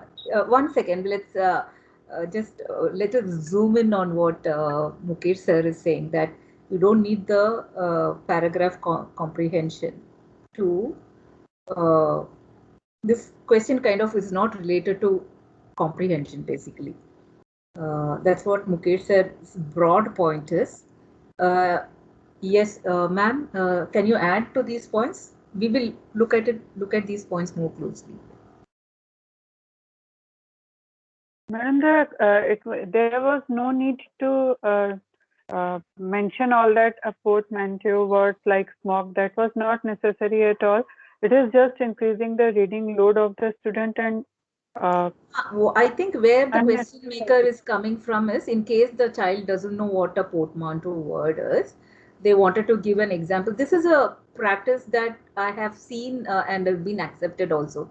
Like, for example, when we test literary devices like irony and personification or something like that, we sometimes give example of irony, like we say following is an example of irony, and which of the options also uses irony.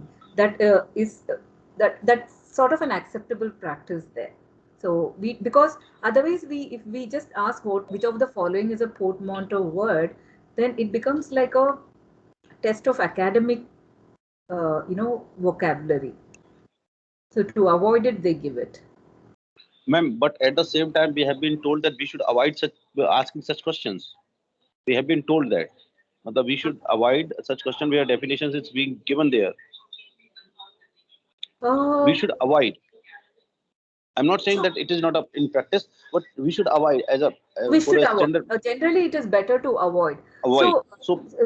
So what the another workaround what we do is we give an example of irony, like without saying portmanteau words and all those things. If they have just given look at the word smog, which of the following words also follows a similar structure like smog? Yes, that can be asked in that way. We should not be defining that. Yeah, we should avoid that. We have been told that, so it becomes a vague in a term. This term becomes a vague, means it should be corrected actually. Yeah. I would like to add one more thing. Yeah. Ma'am, this question, the whole question becomes pointless because it has been said from the options given, select a portmanteau word that appears in the paragraph 6.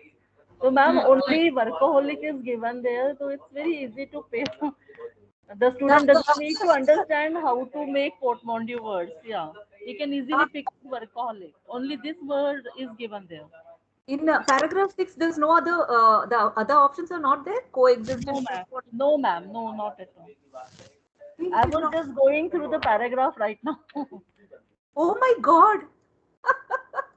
It's like I thought it, all the other, even we missed it actually. They could have given break, stop and all, no, as options. Yeah, even I did not notice that. They could have picked up other options from the this thing. Now it becomes like, what is the question actually now? Which of these words appears in paragraph 6? Exactly. Why do we need to know portmanteau and all those things, smog and everything? That is what we were saying. Rashmi ma'am, you really pointed out a big error. Good observation skill of Rashmi ma'am. But in that case also, question teaches the learners what is a portmanteau word. No, sir. Pankaj sir, you're missing the point. This is a summative exam, board exam. Yes. Why would you need this question at all?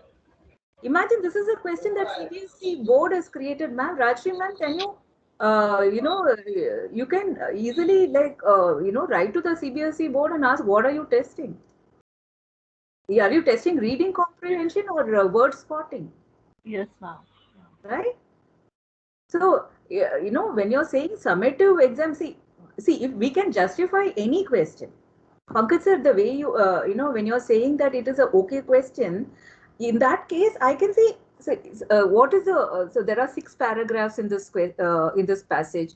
And let us say in paragraph 6, there are about 1, 2, 3 full sentences.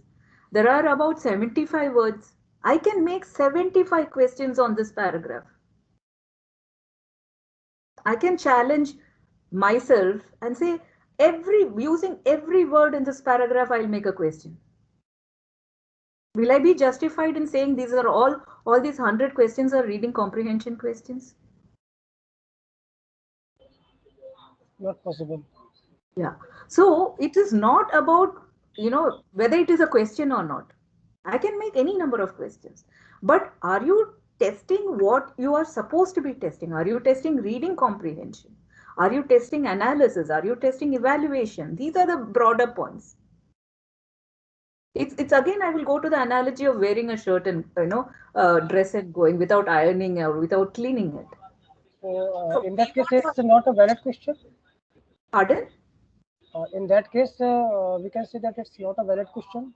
It is not a valid question at all, because it doesn't meet the what is the testing objective of the question?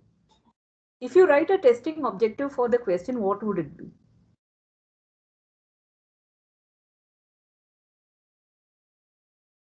Does it say like, no, identifying a portmanteau word? No, right? It's identifying a word used in a paragraph. It doesn't meet the testing objective of the question. If they delete the option from in the paragraph 6, then it is okay. They should have had different words, no? From all the words should have been from the from that paragraph. For example, full grown they've used, right? Full grown is a hyphenated word. So if they wanted an hyphenated word, there is an hyphenated word in the paragraph. Stop, break, stop. They could have used that, right? And what are the other options? Let's see. They've used coexistence, right? Coexistence as a prefix word. So let's go and see if there is a prefix word there. You can see invaluable in the last line. Invaluable as a prefix word. They could have used that. So why haven't they used those words in the options? So it becomes, like what Rashi ma'am said was like, it becomes which of these words is used in paragraph 6. So where is reading comprehension coming? Where is even recall coming? Where is even, recall? It's a very crude recall kind of a question. There is no comprehension, analysis or nothing. So can anybody defend this question as a comprehension question or even a vocabulary question? Also, another important thing which my team had pointed out is portmanteau word taught in higher classes in 9, 10, 11 and 12? No. No, right? So when you're doing a summative exam, right? When you're doing a board exam, and now we are moving towards competency skills, is knowing a portmanteau word very important as a competency?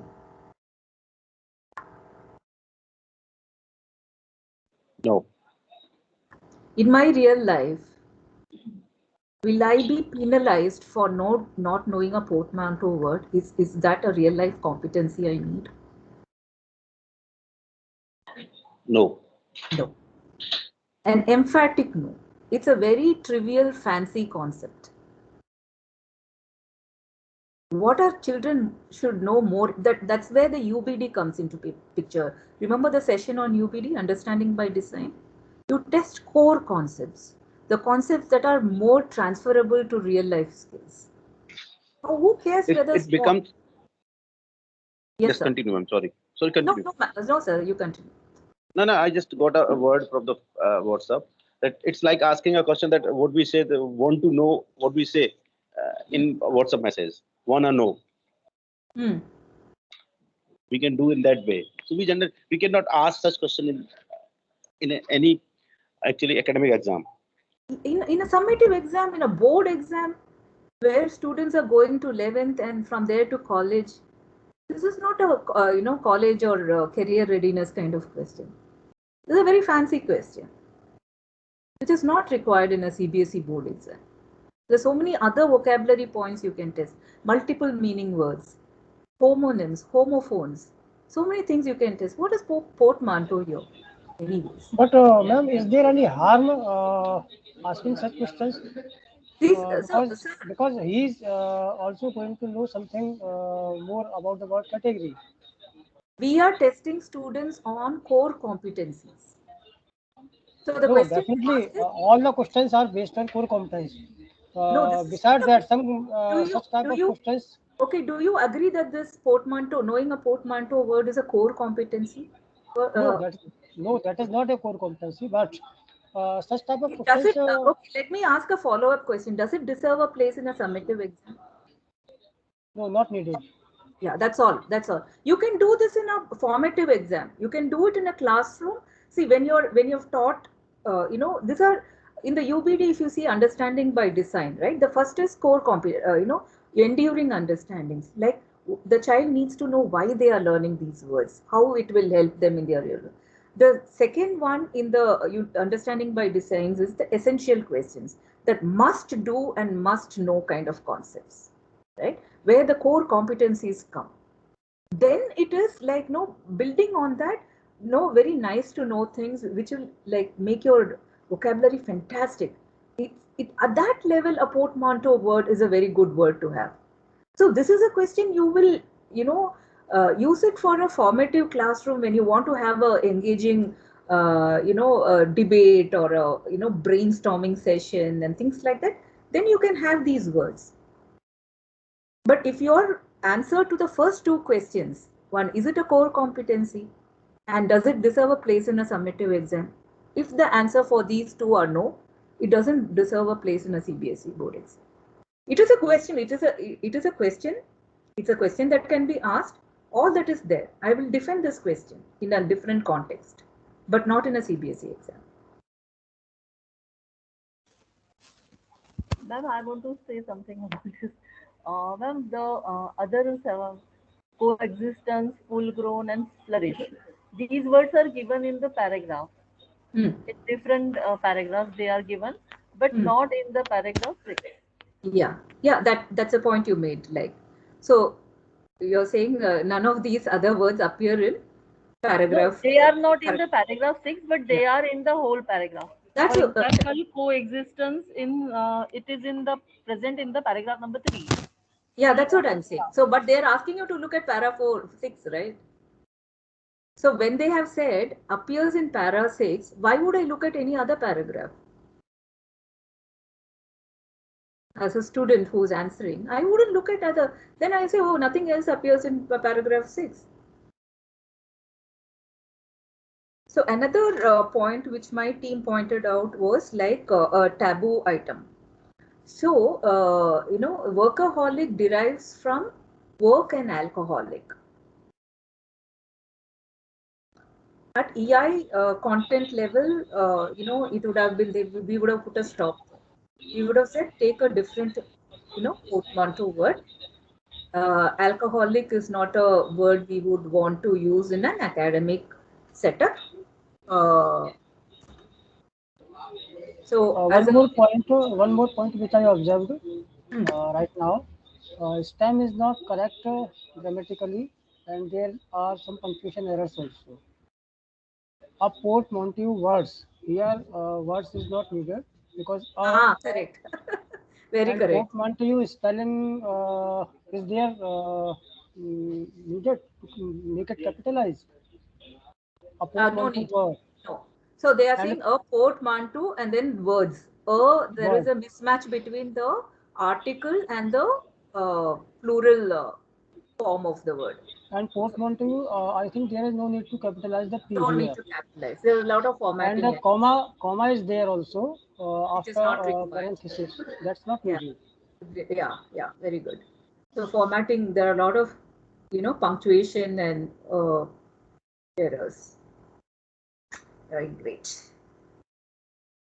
Yeah, but we are catching like, ma'am, Rajshri ma'am's catch on the, this thing was like, for me, it was like mind blowing. I assumed that all the other words were there in that paragraph. Never thought that it was so that other words are not in the paragraph. I assume that they must be there. So, it's very surprising that CBSE board, which like, manufactures like papers every year, will have some quality control. Actually, right now, I'm also training the CBSE board for question making. So, my next session with them was about reviewing their questions. There are a couple of points even my team had missed that you all have brought it out, which is like really great for me to add on to my sessions with them. Okay, so we'll go to question number 7. I think we have another 1 hour to go. Okay, we can take a small break from this discussion, and then we can do the remaining 4 questions. Are there any doubts or clarifications that you need? Clearly, I need some water to drink.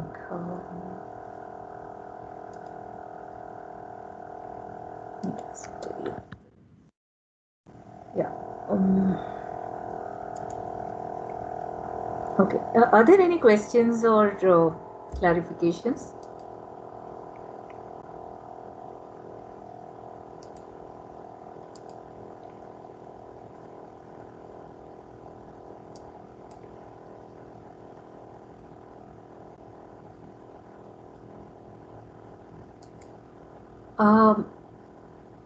Is there any point in the review checklist that you think was redundant, or do you think that we should add more, couple of anything that we've missed from in the list?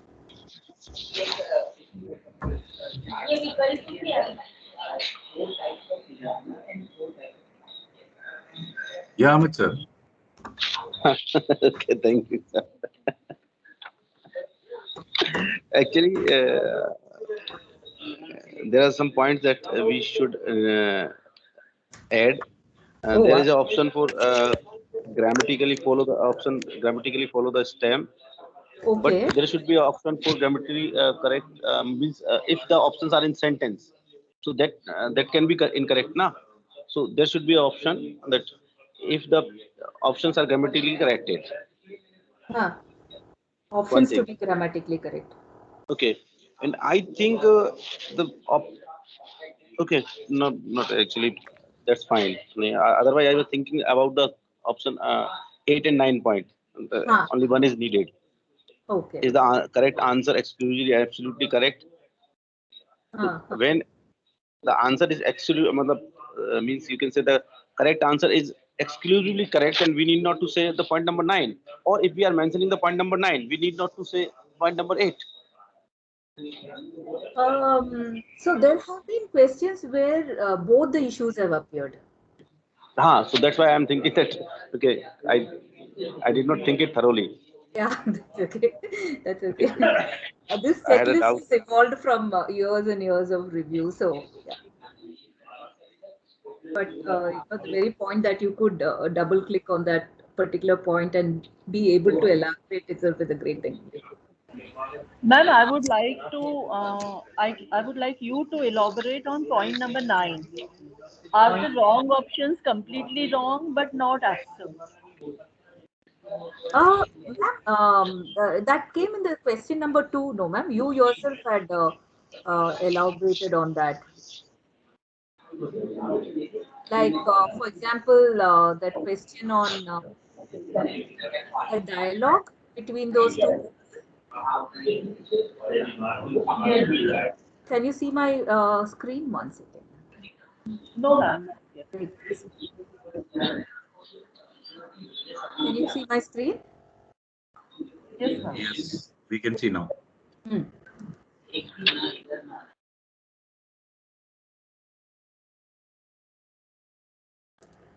So in the second question we saw, no ma'am, like be kind and supportive towards everyone is a wrong option, but is it like completely wrong? No, ma'am, it's not completely wrong.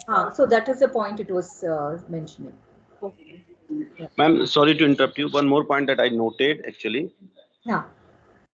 Point number 30, there is no unnecessary use of passive voice. So that is a very correct one. But in the same way, we should use the point 28. It says there are no personal pronouns in the stem. Sometimes we have to use them. So it should be written here like that. There is no unnecessary use of personal pronoun. Oh, that is a great point. Because sometimes it becomes necessary. Because in free response questions, subjective questions, we will have to use you. Yes. So I think it should be like point 30. This was for MCQs particularly. In MCQs, we can never use personal pronouns. We have to use sometimes.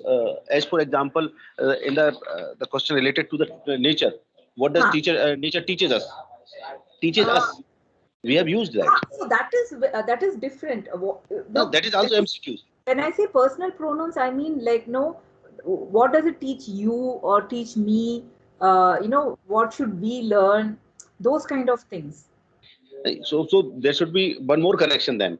First of all, is unnecessary use of personal pronoun. The other one there is that the use of personal actually first person. First person. Yeah, it should. That is it should not make it a subjective question basically in Yes, a multiple choice. that is what I am saying. So any answer can be correct. Yeah, but valid point. I will reword that. Needs to be corrected. Yeah, I will rephrase that point. Thank you, sir. Okay. Anything else?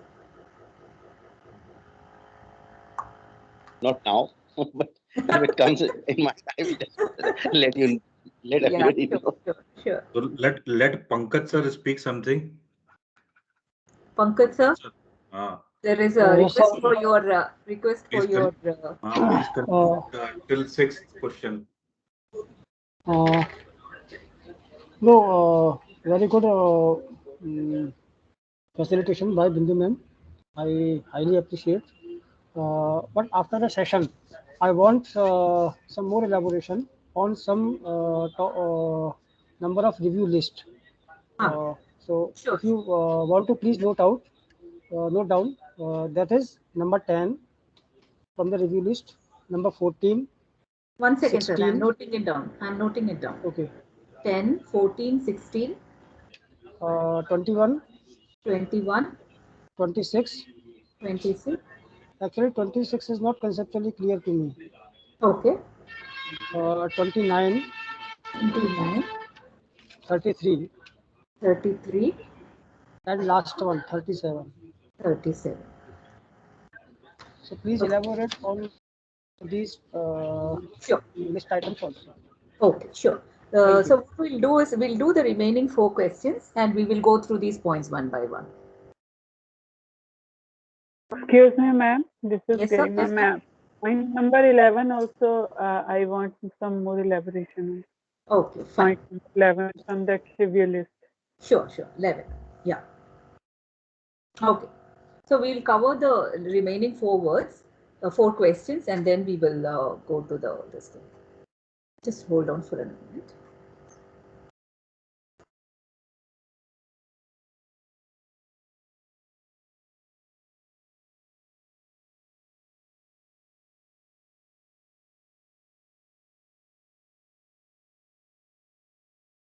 Go to the 7th question. Mukesh sir, you want to read it? Sure, ma'am. Question number 7. Yes. Can you see it on my screen? Yes, ma'am. Yes. Select the qualities from paragraph 3 that the author wants us to imbibe. Being 1, acceptive, 2, passionate, 3, emotional, 4, resilient, 5, perceptive.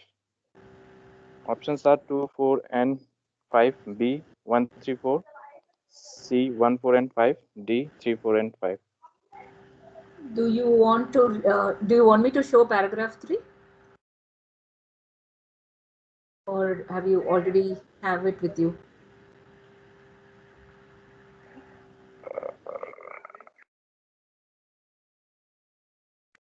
Please show.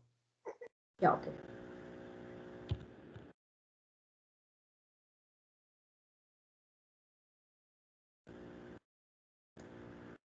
You want to read the paragraph? Sure. Paragraph 3. Then there is the message of peaceful coexistence, and because we are. Nature provides every creature a chance to exist.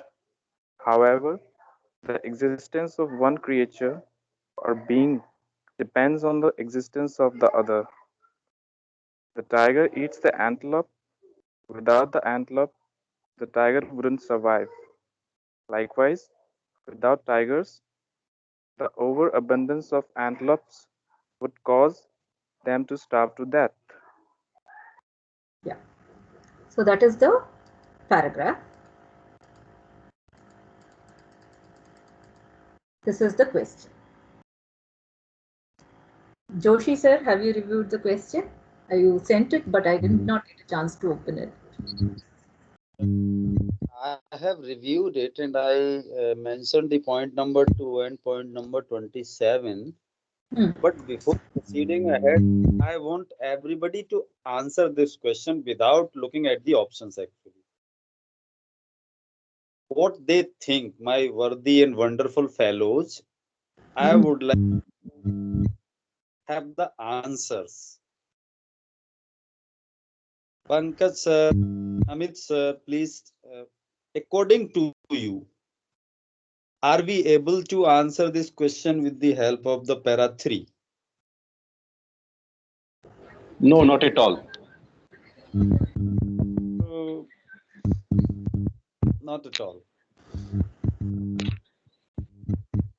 As far as coexistence is concerned, then I think acceptive and perceptive and emotional and resilient. According to me, if the coexistence is there, then all these 4 should be imbibed. Acceptive, perceptive, resilient, emotional. Even I couldn't answer this question. So the team also had said they could not answer the question. Definitely, there is no clue from the paragraph 3rd. And one more thing I observed. I am forgetting the exact term for that. This is double testing the MCQ. There is such type of questions which are asked in higher level or advanced level competitive exams.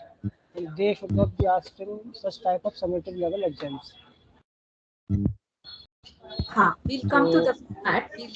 Joshi sir was asking the question. He cannot answer that. Answer the question. Are we able to come to the correct answer based on paragraph 3 or not? One more thing, actually, that is not related to the options. That is from related to the STEM. I think we can correct the STEM. If I'm wrong, please guide me. We can avoid using us. We can say that that the author one should imbibe the quality that one should imbibe. We can avoid it. We can use generic pronoun. Sure. Can we go to those points after we address Joshi sir's question? Joshi sir had a particular question, very specific question he was asking. That can we answer the question based on paragraph 3? No, I have already answered his. Okay, sir, what do you think? Can we answer the question? Can we come to the correct answer? No, not at all. I cannot come actually. Oh, okay. So even we could actually not. It's a quite a vague question. As per paragraph 3rd. The learner or reader gets entangled finding out or scanning the words or qualities related to the question. Actually, whatever Joshi sir has said, I would just want to explain in a different way. He has said that when it comes about the coexistence, all 5 options come under that umbrella. Okay, so all those qualities are covered under that particular. So I completely agree with Joshi sir. We cannot answer that question depending on paragraph 3. Okay. So Joshi sir, are you satisfied with their response? Yeah, even I could not find that set of correct answer, right? An absolutely correct answer even I could not find. Any other issues anybody found out? Amit sir said to avoid using pronouns like us. Yes. Us can be used for generalization. They and we, they can be used for generalization. So it is not subjective actually here. Yeah, that is there. Yeah, we can just say. I'm just suggesting that we can use one. Yeah, we can. Yeah, yes, I agree with you. One is generalized. And the one is are used for general pronouns. Also is used to generalize. Yeah, it's a collective generalization. Collective generalization. Yeah, which we can The substitute. reader can also be used. Yeah. Any other Once issues the do you reader find? There is anyway the biggest issue of not being able to arrive at the correct answer. Any other issues you think that you want to change? Okay, let me give an exam. Let me give you a direction. What in this? What vocabulary points would you change in this question? Related to if you are doing a vocabulary. Imbibe can be. Imbibe should be replaced. Actually, it becomes a question in itself. Yeah, imbibe is not a commonly used word. It's not a preferred word that is used. It's a very difficult word. What does imbibe mean? Even many adults don't know what imbibe means. Right? So it is a very low frequency, what we call as a low frequency vocabulary. So when you're testing comprehension and when you're saying which of these qualities are being talked about in paragraph 3, the word imbibe kind of throws the student off. What does it mean? Wants us to imbibe means what? Like, no, there can be a confusion. So these are all cognitive loads, we say. We saw one kind of load, which is reading load, and another kind of load, which we saw as a labor load, going and trying to locate the particular word. It's labor load, labor intense. Here it is a cognitive load. Like, I don't know the meaning of this word, so I don't know whether I will be able to answer this question. That's the thought process going in the child, which is not very explicit, but it kind of throws off the child. Even among the options, if you see, the words resilient and perceptive still, above grade vocabulary. These are not. Are you testing comprehension? It is also testing my strength in vocabulary, which is not the objective of the question. The objective of the question is to know whether the child has comprehended the qualities. The quality itself should not be worded as resilient, perceptive, and those big words. It should be simplified and 2 grades low.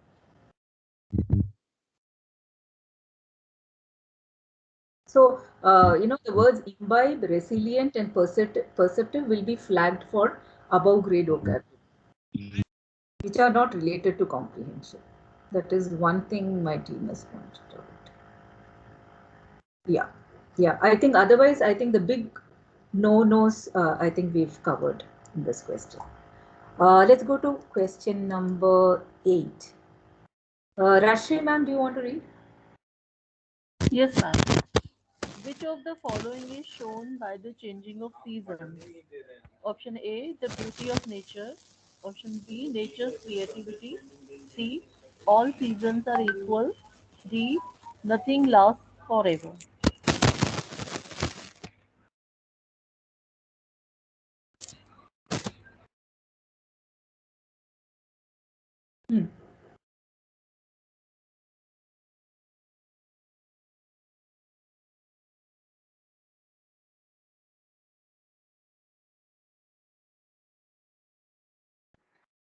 Rashi madam can facilitate now.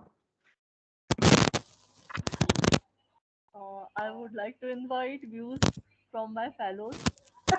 What do you think about Rashi ma'am has just turned question around. Yeah, good to see that. Now all the sirs and madams are in the facilitator mode. Ma'am, I have one issue here. In the checklist, in point number 18, it is said there are no absolute words like always, never, only. In one of the options D, it is used forever. But it is contributing to the meaning, I think. So yeah, that's why it is allowed. This point is for the stem of question or for the options?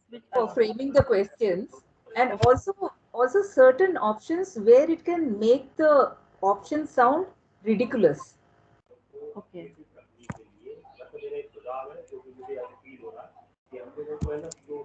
I would like to tag Amit sir for further to throw further light on this question. Okay, thank you very much. As ever, I have some problem with actually STEM. Okay, I think it should be rectified like that. Which of the following? Okay, I just noted down. I just let me explain that. Okay, what does which of these following describe the changing of the season? That means I am not comfortable with is shown by. Somehow the stem needs to be changed. I would like to actually request Joshi sir and Mukesh sir to just show me the path. How can we rectify that particular stem, or is it okay or not? First, with Joshi sir. Start with Joshi sir. Sir, please. Joshi sir, can you hear me? Pardon. I am not okay with the stem actually. I think that it should be corrected in a different way. It should be written in a different way. Is shown. I'm not okay with is shown by.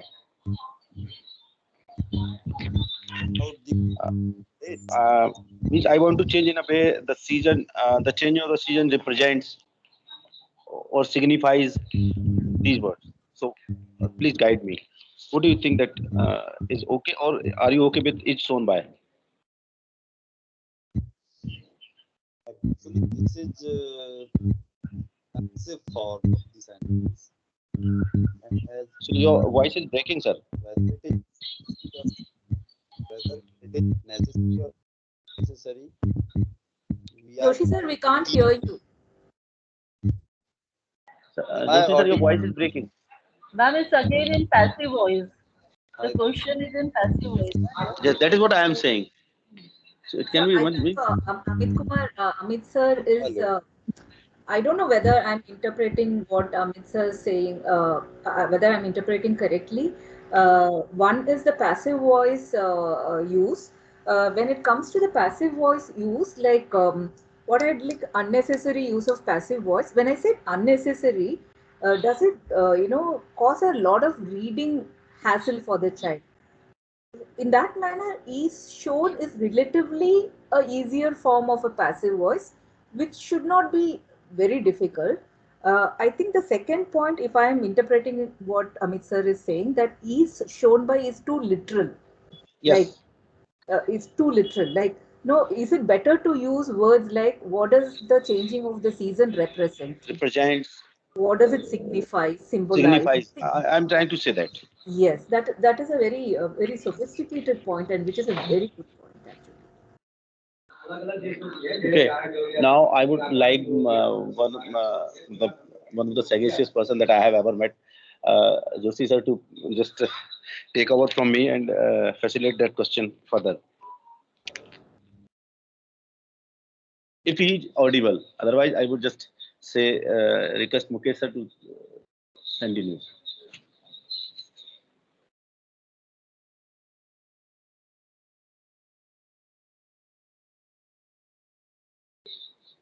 Mukesh sir, he is requesting you if Joshi sir is not ready. Mukesh sir, are you able to listen? Yes, sir. Okay, so please allow me to have a privilege from your side to facilitate that question further. Which question, sir? The eighth Which one. question? Question 8. Okay.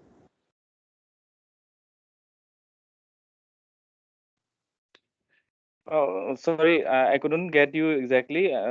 Do I need to review that question or something else?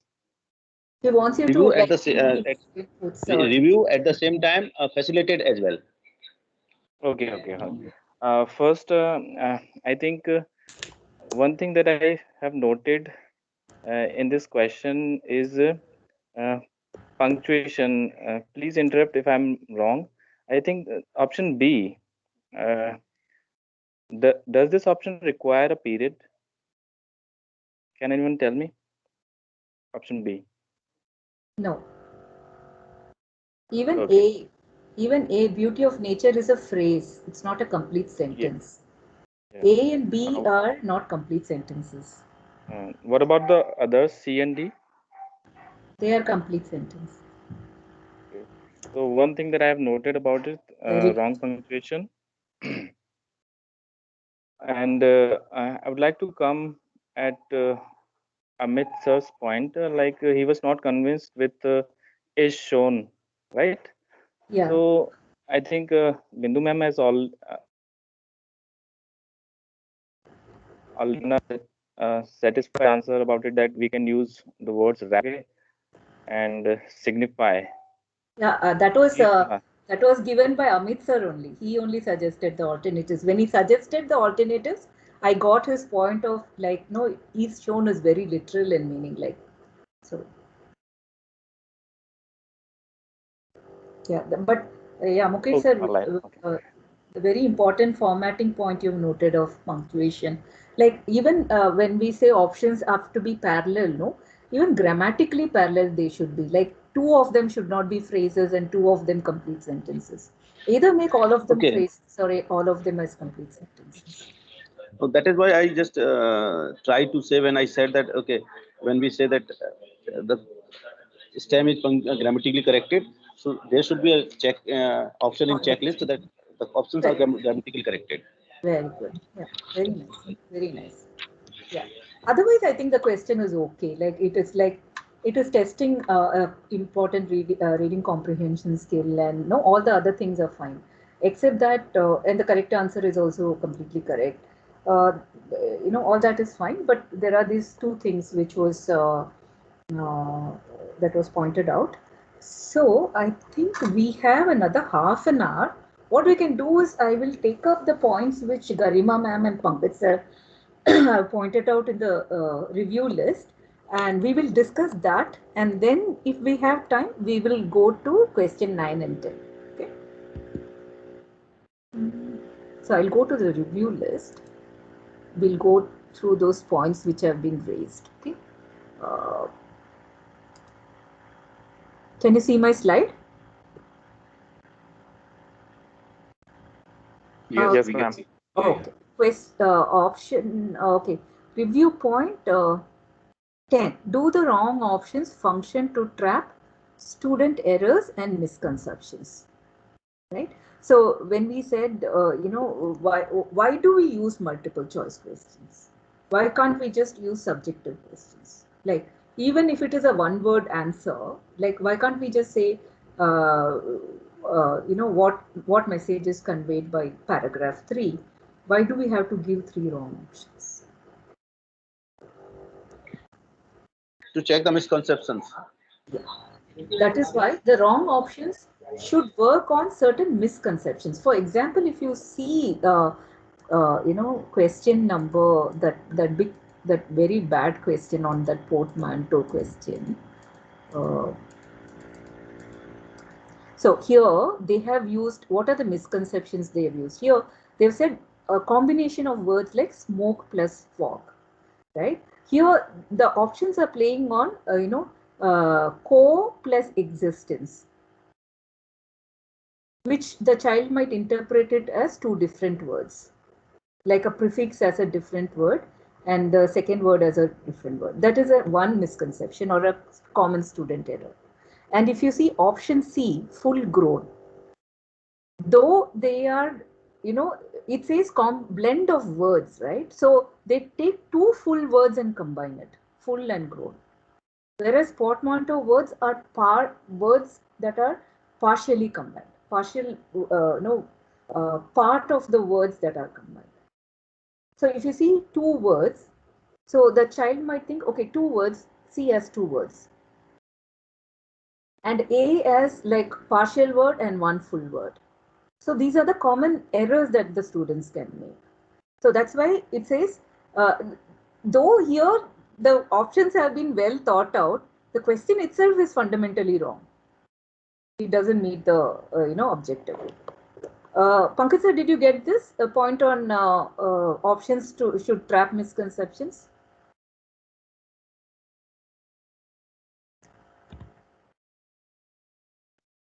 For example, here in question number 3, right, we said options A and B do not capture any misconception at all. It is a miscomprehension of the question itself. Right? Pankaj sir, did I clarify point number 10?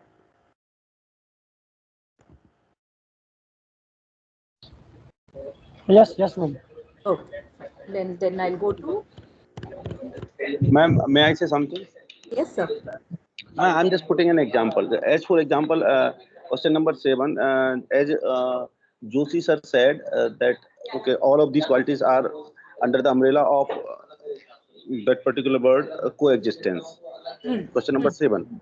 Correct. So if we alter two of the alternatives, suppose a third and fourth alternative, and let the A, B, and C option intact, and we change D option all of the above. So here all of the above will be used as a capturing the wrong conception.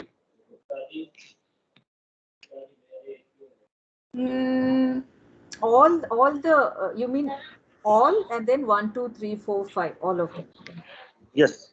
No, I'm not saying so. I'm saying that generally we avoid using none of these and all of these. But if we have to use them, they should be used to capturing their misconceptions. This is a very good usage of all of the above. Yes. That is what I'm saying. Very nice. You all have. Thank you. Exceed expectations. Point number 14 next. 14 is the correct answer is not revealed by another item. That is like if I am able to answer one question, I should not be able to answer another question based on that. Like, let's see if there is a question like this in this.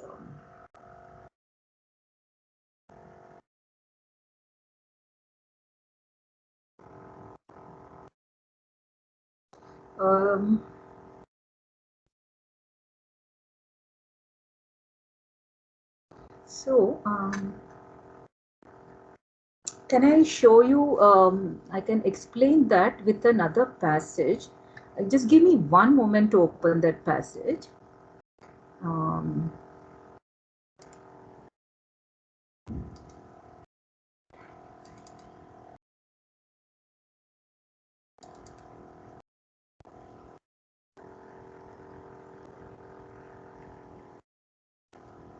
Ma'am, may I share an example? Actually, it happened to Rashmi ma'am with me yesterday when we were making the question of class 9. Okay, so it was about the lesson His First Flight. Okay, His First Flight. So we just asked a question: what was the lesson His First Flight is about? Okay, there were 4 options: seagull, a parrot, pilot. And after 2 or 3 questions, there was a question: why was seagull afraid to fly? Yes. That was a question after 3. So we were both laughing at that time. Okay, now what is the point of asking that particular first question? Correct. If you answer the first question, you can answer the second question. If you answer this question, that's why I'm saying like it is independent. A question should be independent of other questions. We both were laughing yesterday on that particular question. So can you? So I will invite you to the stage and ask you to explain this point to Pankaj sir.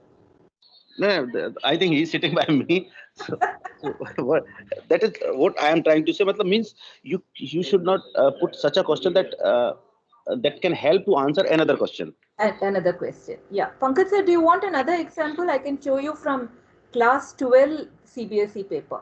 Do you want to see, all of you? Yes, ma'am, please. Yeah. So this is a question. Wait, let me confirm.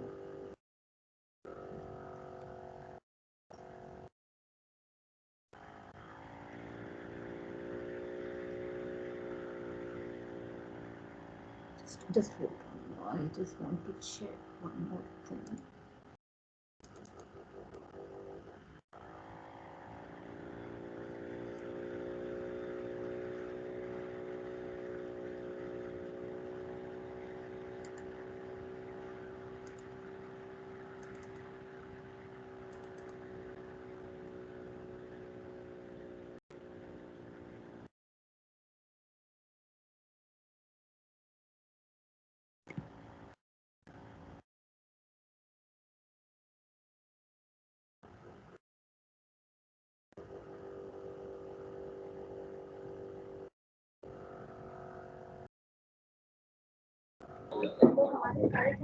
Ma'am, even such thing has happened in our post test as well.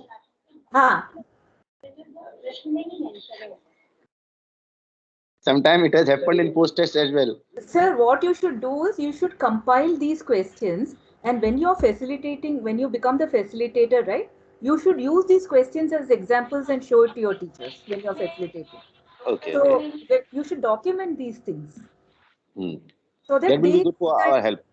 For you to explain it, no, with those questions will be easier. Yes, definitely. So when you are discussing with Rajshri ma'am and all these things, you should just make a note of these questions. Don't let it go, because these are very precious examples. She is noting. Okay. She is very graceful and she is noting it for me. Okay. She has promised me that she will provide those things for me. Okay. Can you see this question paper? Can you all see the question paper? Yes, ma'am. Yeah. So this is from the same paper I took that nature passage from. So if you see the question number 11 here, in this, the answer is this one. Connect between books and films. Okay. This is the answer for this question. Now, if I go to the 18th question, here, 18th question, if you see, it says there is a two-way relationship between books and screen. Okay. Now, if you see 18th question, it says there is according to paragraph 4, there is a two-way relationship between books and screen. Now, that question, if somebody doesn't know the answer to question number 11, okay, the connect between books and film is almost like books and screen only, right? Suppose they come up to question 18 and they have read there is a two-way relationship between books and screen. They can go to question 11 and pick up which answer?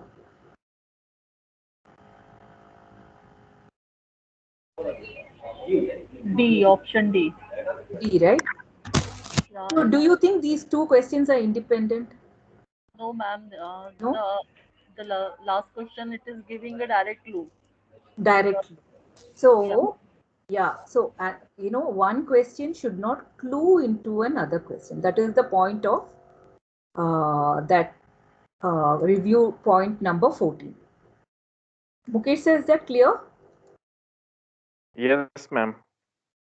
No, Pankaj sir was asking I think Pankaj sir gave the list. Yeah, sorry, Mukesh sir. It was Pankaj sir. Pankaj sir, is that clear? Oh, yes, sir, agreed. Oh, yes, ma'am. Yes, okay. Now you said point number 16. Correct answer is parallel in all dimensions to wrong answers, which means it is parallel in grammar, it is parallel. That was in the last question which we were reviewing. The options were not parallel. Correct. Some two of them were phrases and two of them were sentences. Yeah, you answered your own doubt. That's fine. Point number 21. There are no options that are opposite pairs.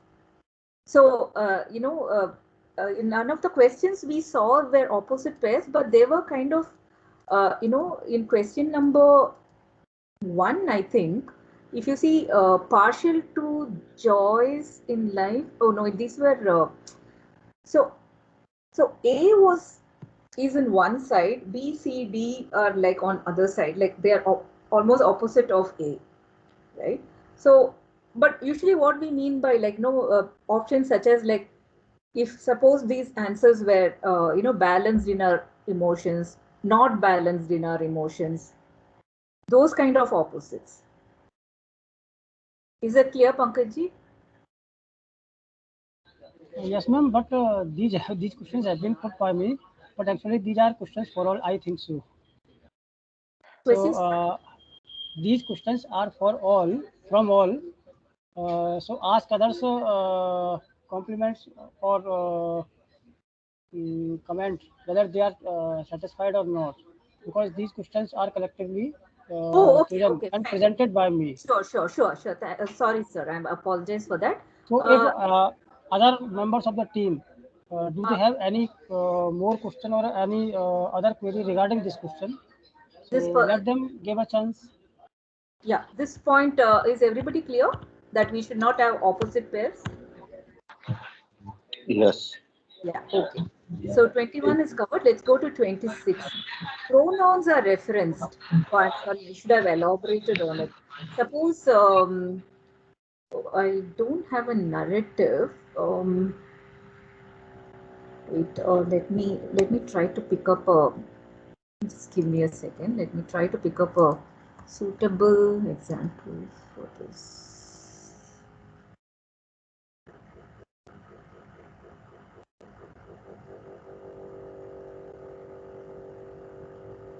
Usually we don't. So suppose let me give you a very simple example. Suppose we have a story and we are referring to the main character and we just say, when did he arrive at the station, right? So when we use pronouns like he, she and all, it should be reference to something. When did that person, I had a particular, I was reviewing the CBSE papers, I just came across one thing that I'm not able to find that.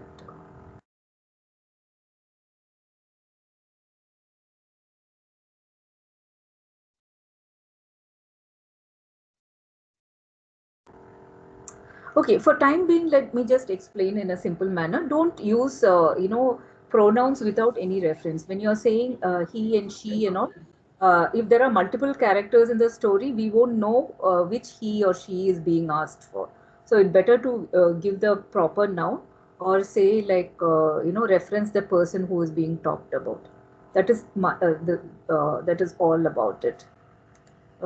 Is that clear?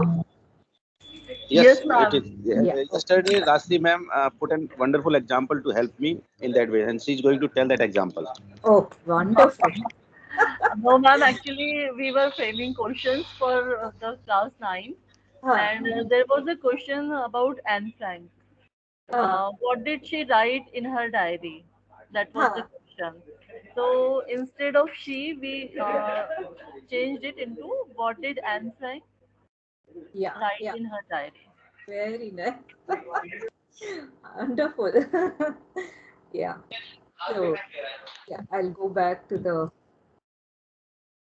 I think I saw. Sorry, ma'am. In that case, pronouns are referenced is not proper. In that case, pronouns should be avoided. That must be the criteria. Pronouns. So there are some longish questions where the question can have is talking about two characters, but the stem can be talking about two characters, and but the question might be just about one character. Suppose I say, Pankaj sir and Mukesh sir had this discussion. What did he finally conclude? So in that case, we are not saying, it comes to avoiding pronouns, but there are pronouns that are used, but, I wish if you had asked, if you had sent me this question earlier, I would have picked up a proper example to illustrate it.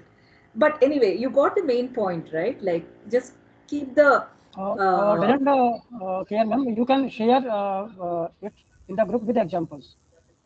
I will try after some more days. Yeah. I'll look for that. Yeah. Okay. Then point number 29. 29 was the stem is in a closed format. That is like starting the question with a question word and ending with a question mark, and not having like a blank or things like that. Like, for example, we saw here. And couple of questions also, I think Amit sir and Rajri ma'am. Ma'am, such questions which you are saying that they must not be in blank form, such questions are asked in our summative exams, and they are repeatedly asked. They are asked. So what? So my point is that not a proper a good tradition or custom to follow? So see, there is not technically, it doesn't make the paper technically weak. It makes it's from a stylistic consideration. Now you can see question 1 and question 2. So question 1 is in a closed form, right? And question 2 is in an open form. Then if you go to again question 3, it says choose, and then when you go to question 4, it is what, and then again there is an added instruction saying choose. So can you see the inconsistency between these questions? First it is like it is a question format, then it is an instruction format, select. Then when you come to question 3, again it's an instruction format. In question 4 you have a question and an instruction, okay? And then when you come to question 5, instruction. Again, question 6 is an instruction. Question 7 is an open format. Question 8 is a closed format. 9 is a closed format. 10 is an instruction. So, though it is not technically incorrect, would you not want to choose a consistent manner of addressing the student? It is just from an aesthetic point of view. No, but it is said that variety is the spice of life. So variety of framing. Not variety. It's a variety probably in a more casual situation, not in a very formal testing situation. You take even any other international test, they will either keep all of them as instruction format, or most of them or all of them in a closed format. This shifting between closed format instruction and closed, it just says that no, you're not being it's not wrong, but most of the industry standards would say that keep it consistent. Whichever form you choose, keep it consistent. You have an overall instruction on top.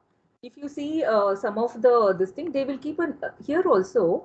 If you go read in many of the standardized exams, they will say read the passage and answer select the correct options for the questions, so that they don't have to repeat choose the best answer, like in question 4. Ma'am, it would be kind of you if you share some internationally standard questions papers which have been open to all. So these international papers, they don't publish the entire papers. They publish only some questions from the papers.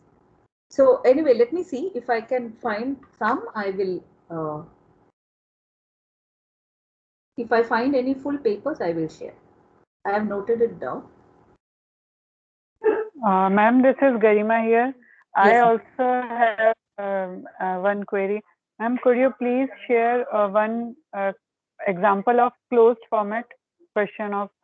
Closed format here itself is there, no ma'am? Like the many of these here, if you see, question number 1 is a closed format. It has a question word what from the following is and it has a question ending question mark. So it is closed, completely closed. Okay, ma'am. Like that.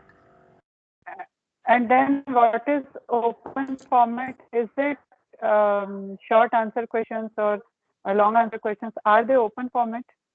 Open format is like, I'll tell you, ma'am. Like 1 second.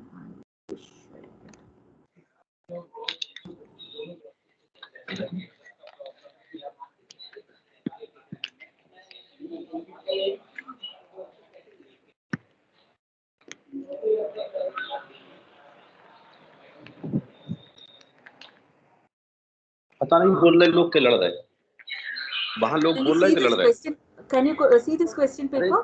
इतनी जोर से बोल रहे लड़ रहे हैं वहां पे हम slide is not visible Khatri sir परेशान कर रहे थे आज पाल सर हालांकि अभी किया उन्होंने शुरू Somebody's can you on mute? And Garima ma'am, can you see this question number 31? Ma'am, it is not here. We cannot see this.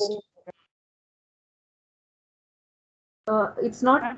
You can't see it. Can you see it now? Can you see this question? No, ma'am. No, ma'am. No, ma'am. The screen is not shared. Oh, 1 second.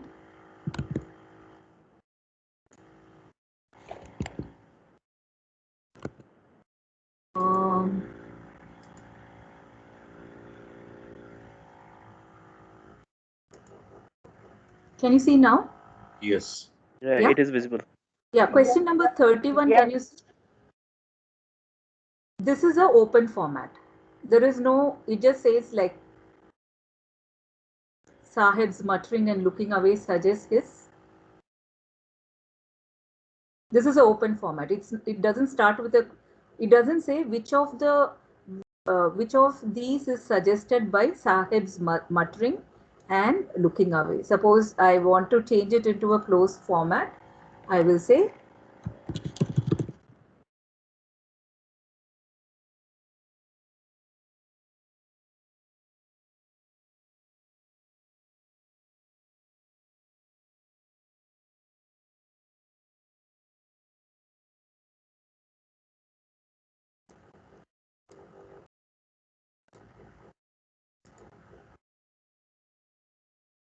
so. Can you see how I changed this open format to closed format? Yes. Yeah. So this is a question 31 was an open format, and there are like research indicating both ways. But the key point again for Pankaj sir and all of you is that keep it consistent. Whatever you do, keep it consistent. Got it? Yes, ma'am. Thank you, ma'am. Okay. We'll go back to 26 is cleared. We have 3 more points. 29. Just hold on. 29 has been just clear. This time is in a closed format.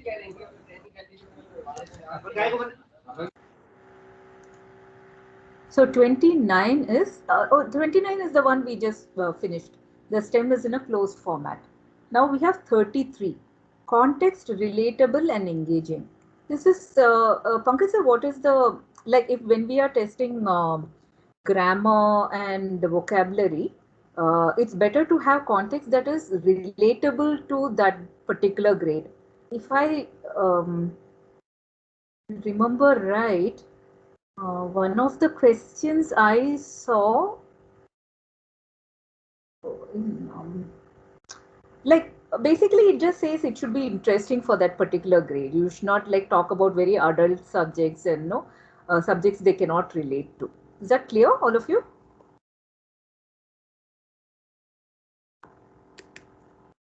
And engaging? Engaging is engaging? It should be interesting for that this thing. So even if something is relatable to them, suppose let us say assembly prayers. Okay, assembly prayer. Suppose you make a sentence with assembly prayer for testing a grammar. It is relatable. Assembly prayer is relatable, but it is not like a super exciting, context for a child.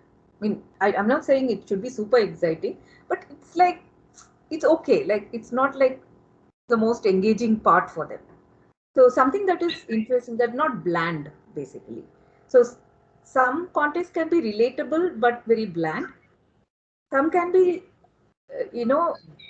very interesting, but not relatable. So you should have a balance of these kind of contexts when you're testing. Can we take example question number 6 in that manner? Question number 6. So when it comes to passage-based comprehension questions, that very less chance that we will ask that. But that portmanteau word, right? That is yes. Yeah, that is also like, first of all, academically it's not a core skill, and yes. It's a nice to know thing, but probably in a discussion on vocabulary it is nice to know. But when you're testing grammar, where you will use a sentence, right? And in that sentence, just try to make the context a little bit relatable for that grade and engaging for that grade. That's all I'm saying. So you want to say relatable means grade appropriate or age appropriate questions? Which they, yeah.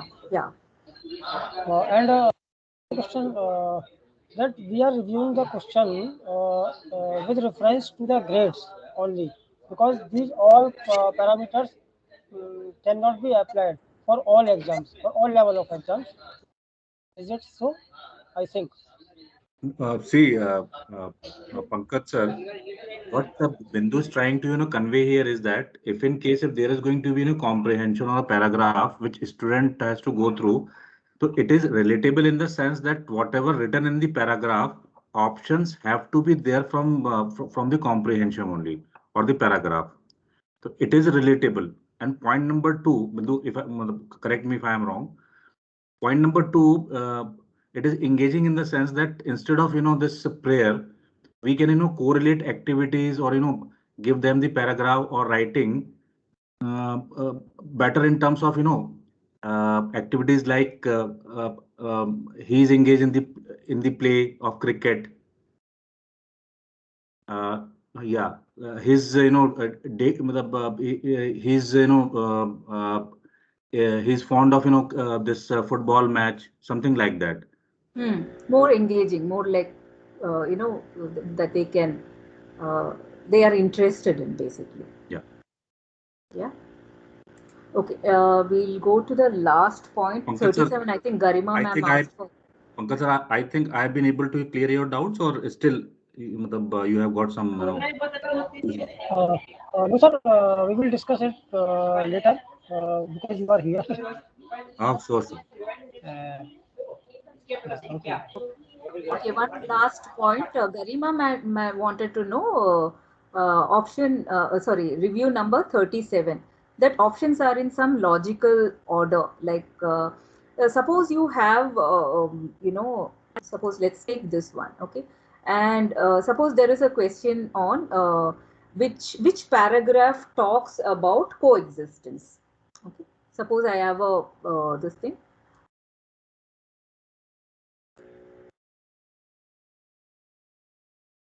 Suppose I have a question which paragraph talks about something. Then we'll say para 1, para 2, para 3, para 4. Now, so this is a logical order, right? So let's not say para 2, para para 4, para 1, and para 3. This is not in a logical order. This is simple to understand. Suppose you have, so this is very simple to understand. Now, if I say which phrase in the passage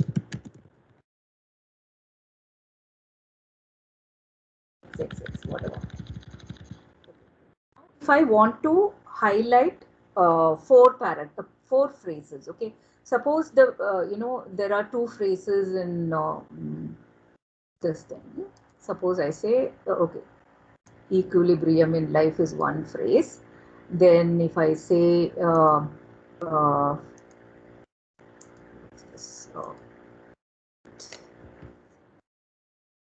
then if I say 1,000 lessons is another phrase. Okay. And then if I say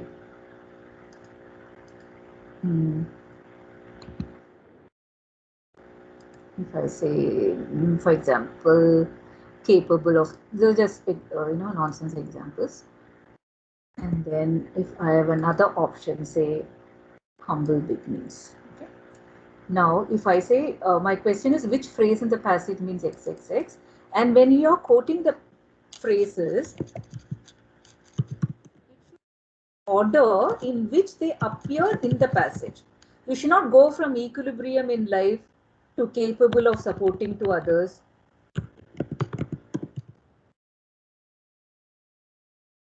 And then come back to paragraph 1. Then say humble beginnings.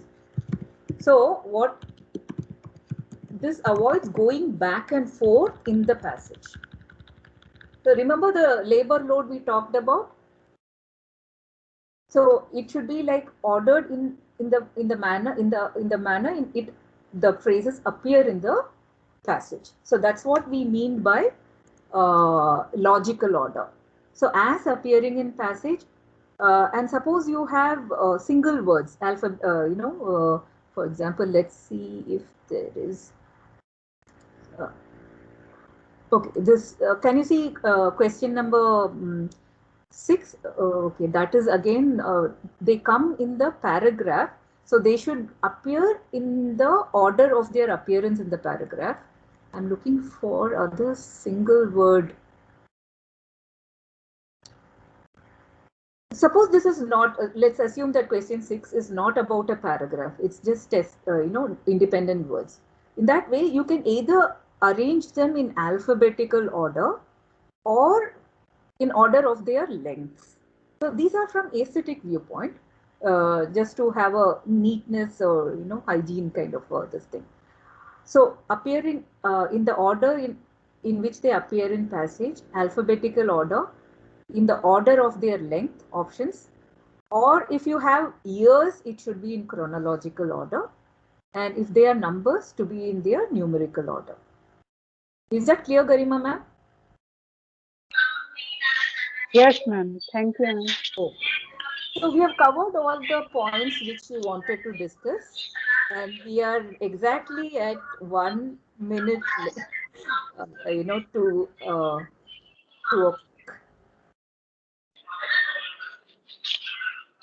Ma'am.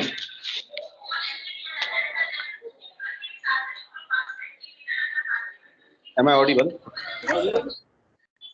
Yes, sir, Mr. You can carry on. I'm just making a request. Actually, the list that the question review list that you provided, I think it is more or less for MCQs. Yes. Yes. So can we have the same list or same type of list for FR questions? So for FR questions, if you go through that first list, right, about that concept, cognitive skill and difficulty level, yes. So that should be sufficient. Okay. Thank you. Yeah, that should be sufficient. Any other questions? Yes, one more question. The recent thing that we discussed, the point number 37, point number 33, I just want to ask, is that the point that we discussed, these are the standard practice or suggestive practice? There is no conclusive answer to that. 33 was what? What was 33? No, I got your point. Okay. No, point is clear. Okay. Yeah. So there are studies which there are studies which measure the affective impact of questions. Like suppose a child is coming from a very socio-economically weak background, and there is a question testing, like somebody is presenting like a luxury car to their child. We don't see anything wrong with that question as such. Right, but it might hurt him. It might hurt him. It might hurt. No, I got your point. Yeah. So when I was doing, when I started my career as a question maker, we had people from the US reviewing my questions, and one of the questions I used, and I also do questions for math. So I am a question maker, like an assessment developer for math and English at that time. And in math, one of the questions we had used, I had used peanuts, and the reviewer said you cannot use peanuts because many of the American kids are allergic to peanuts, and it will trigger a kind of trauma in them when they are attempting the question. So we need to change the question. So they have something called a sensitivity review, apart from language review, aesthetic review, concept review. So they have a team for each of these.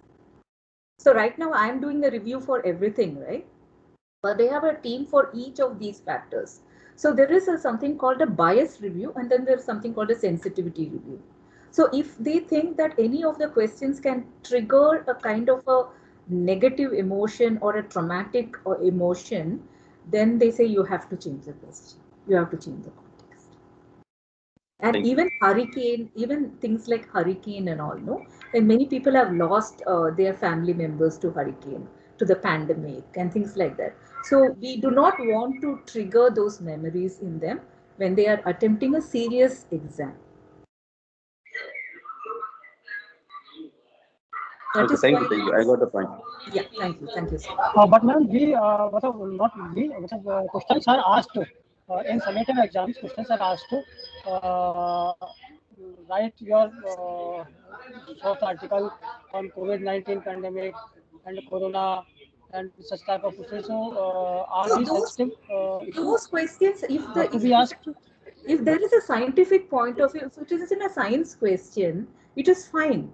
But in a comprehension question, when you're testing grammar or vocabulary, there are so many other things we can ask. Why should we ask? So for that matter, we can even ask about, we can even talk about obesity or, people being no racial bias, caste bias, everything we can ask.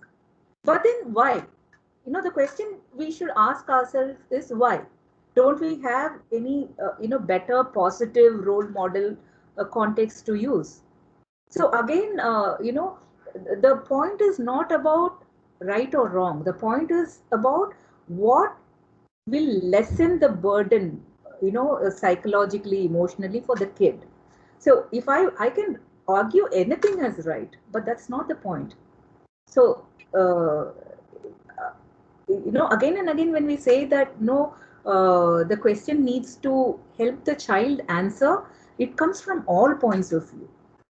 So there might be exams which use all those things. That doesn't make it, just because there is an exam that uses these things, that doesn't give us the right to use that way. So because we need to think for ourselves what is correct. Just because there are two other summative exams which are using that, we cannot give that as an proof of best practice. Best practice means what is industry best practices, not one company doing it or one board doing it.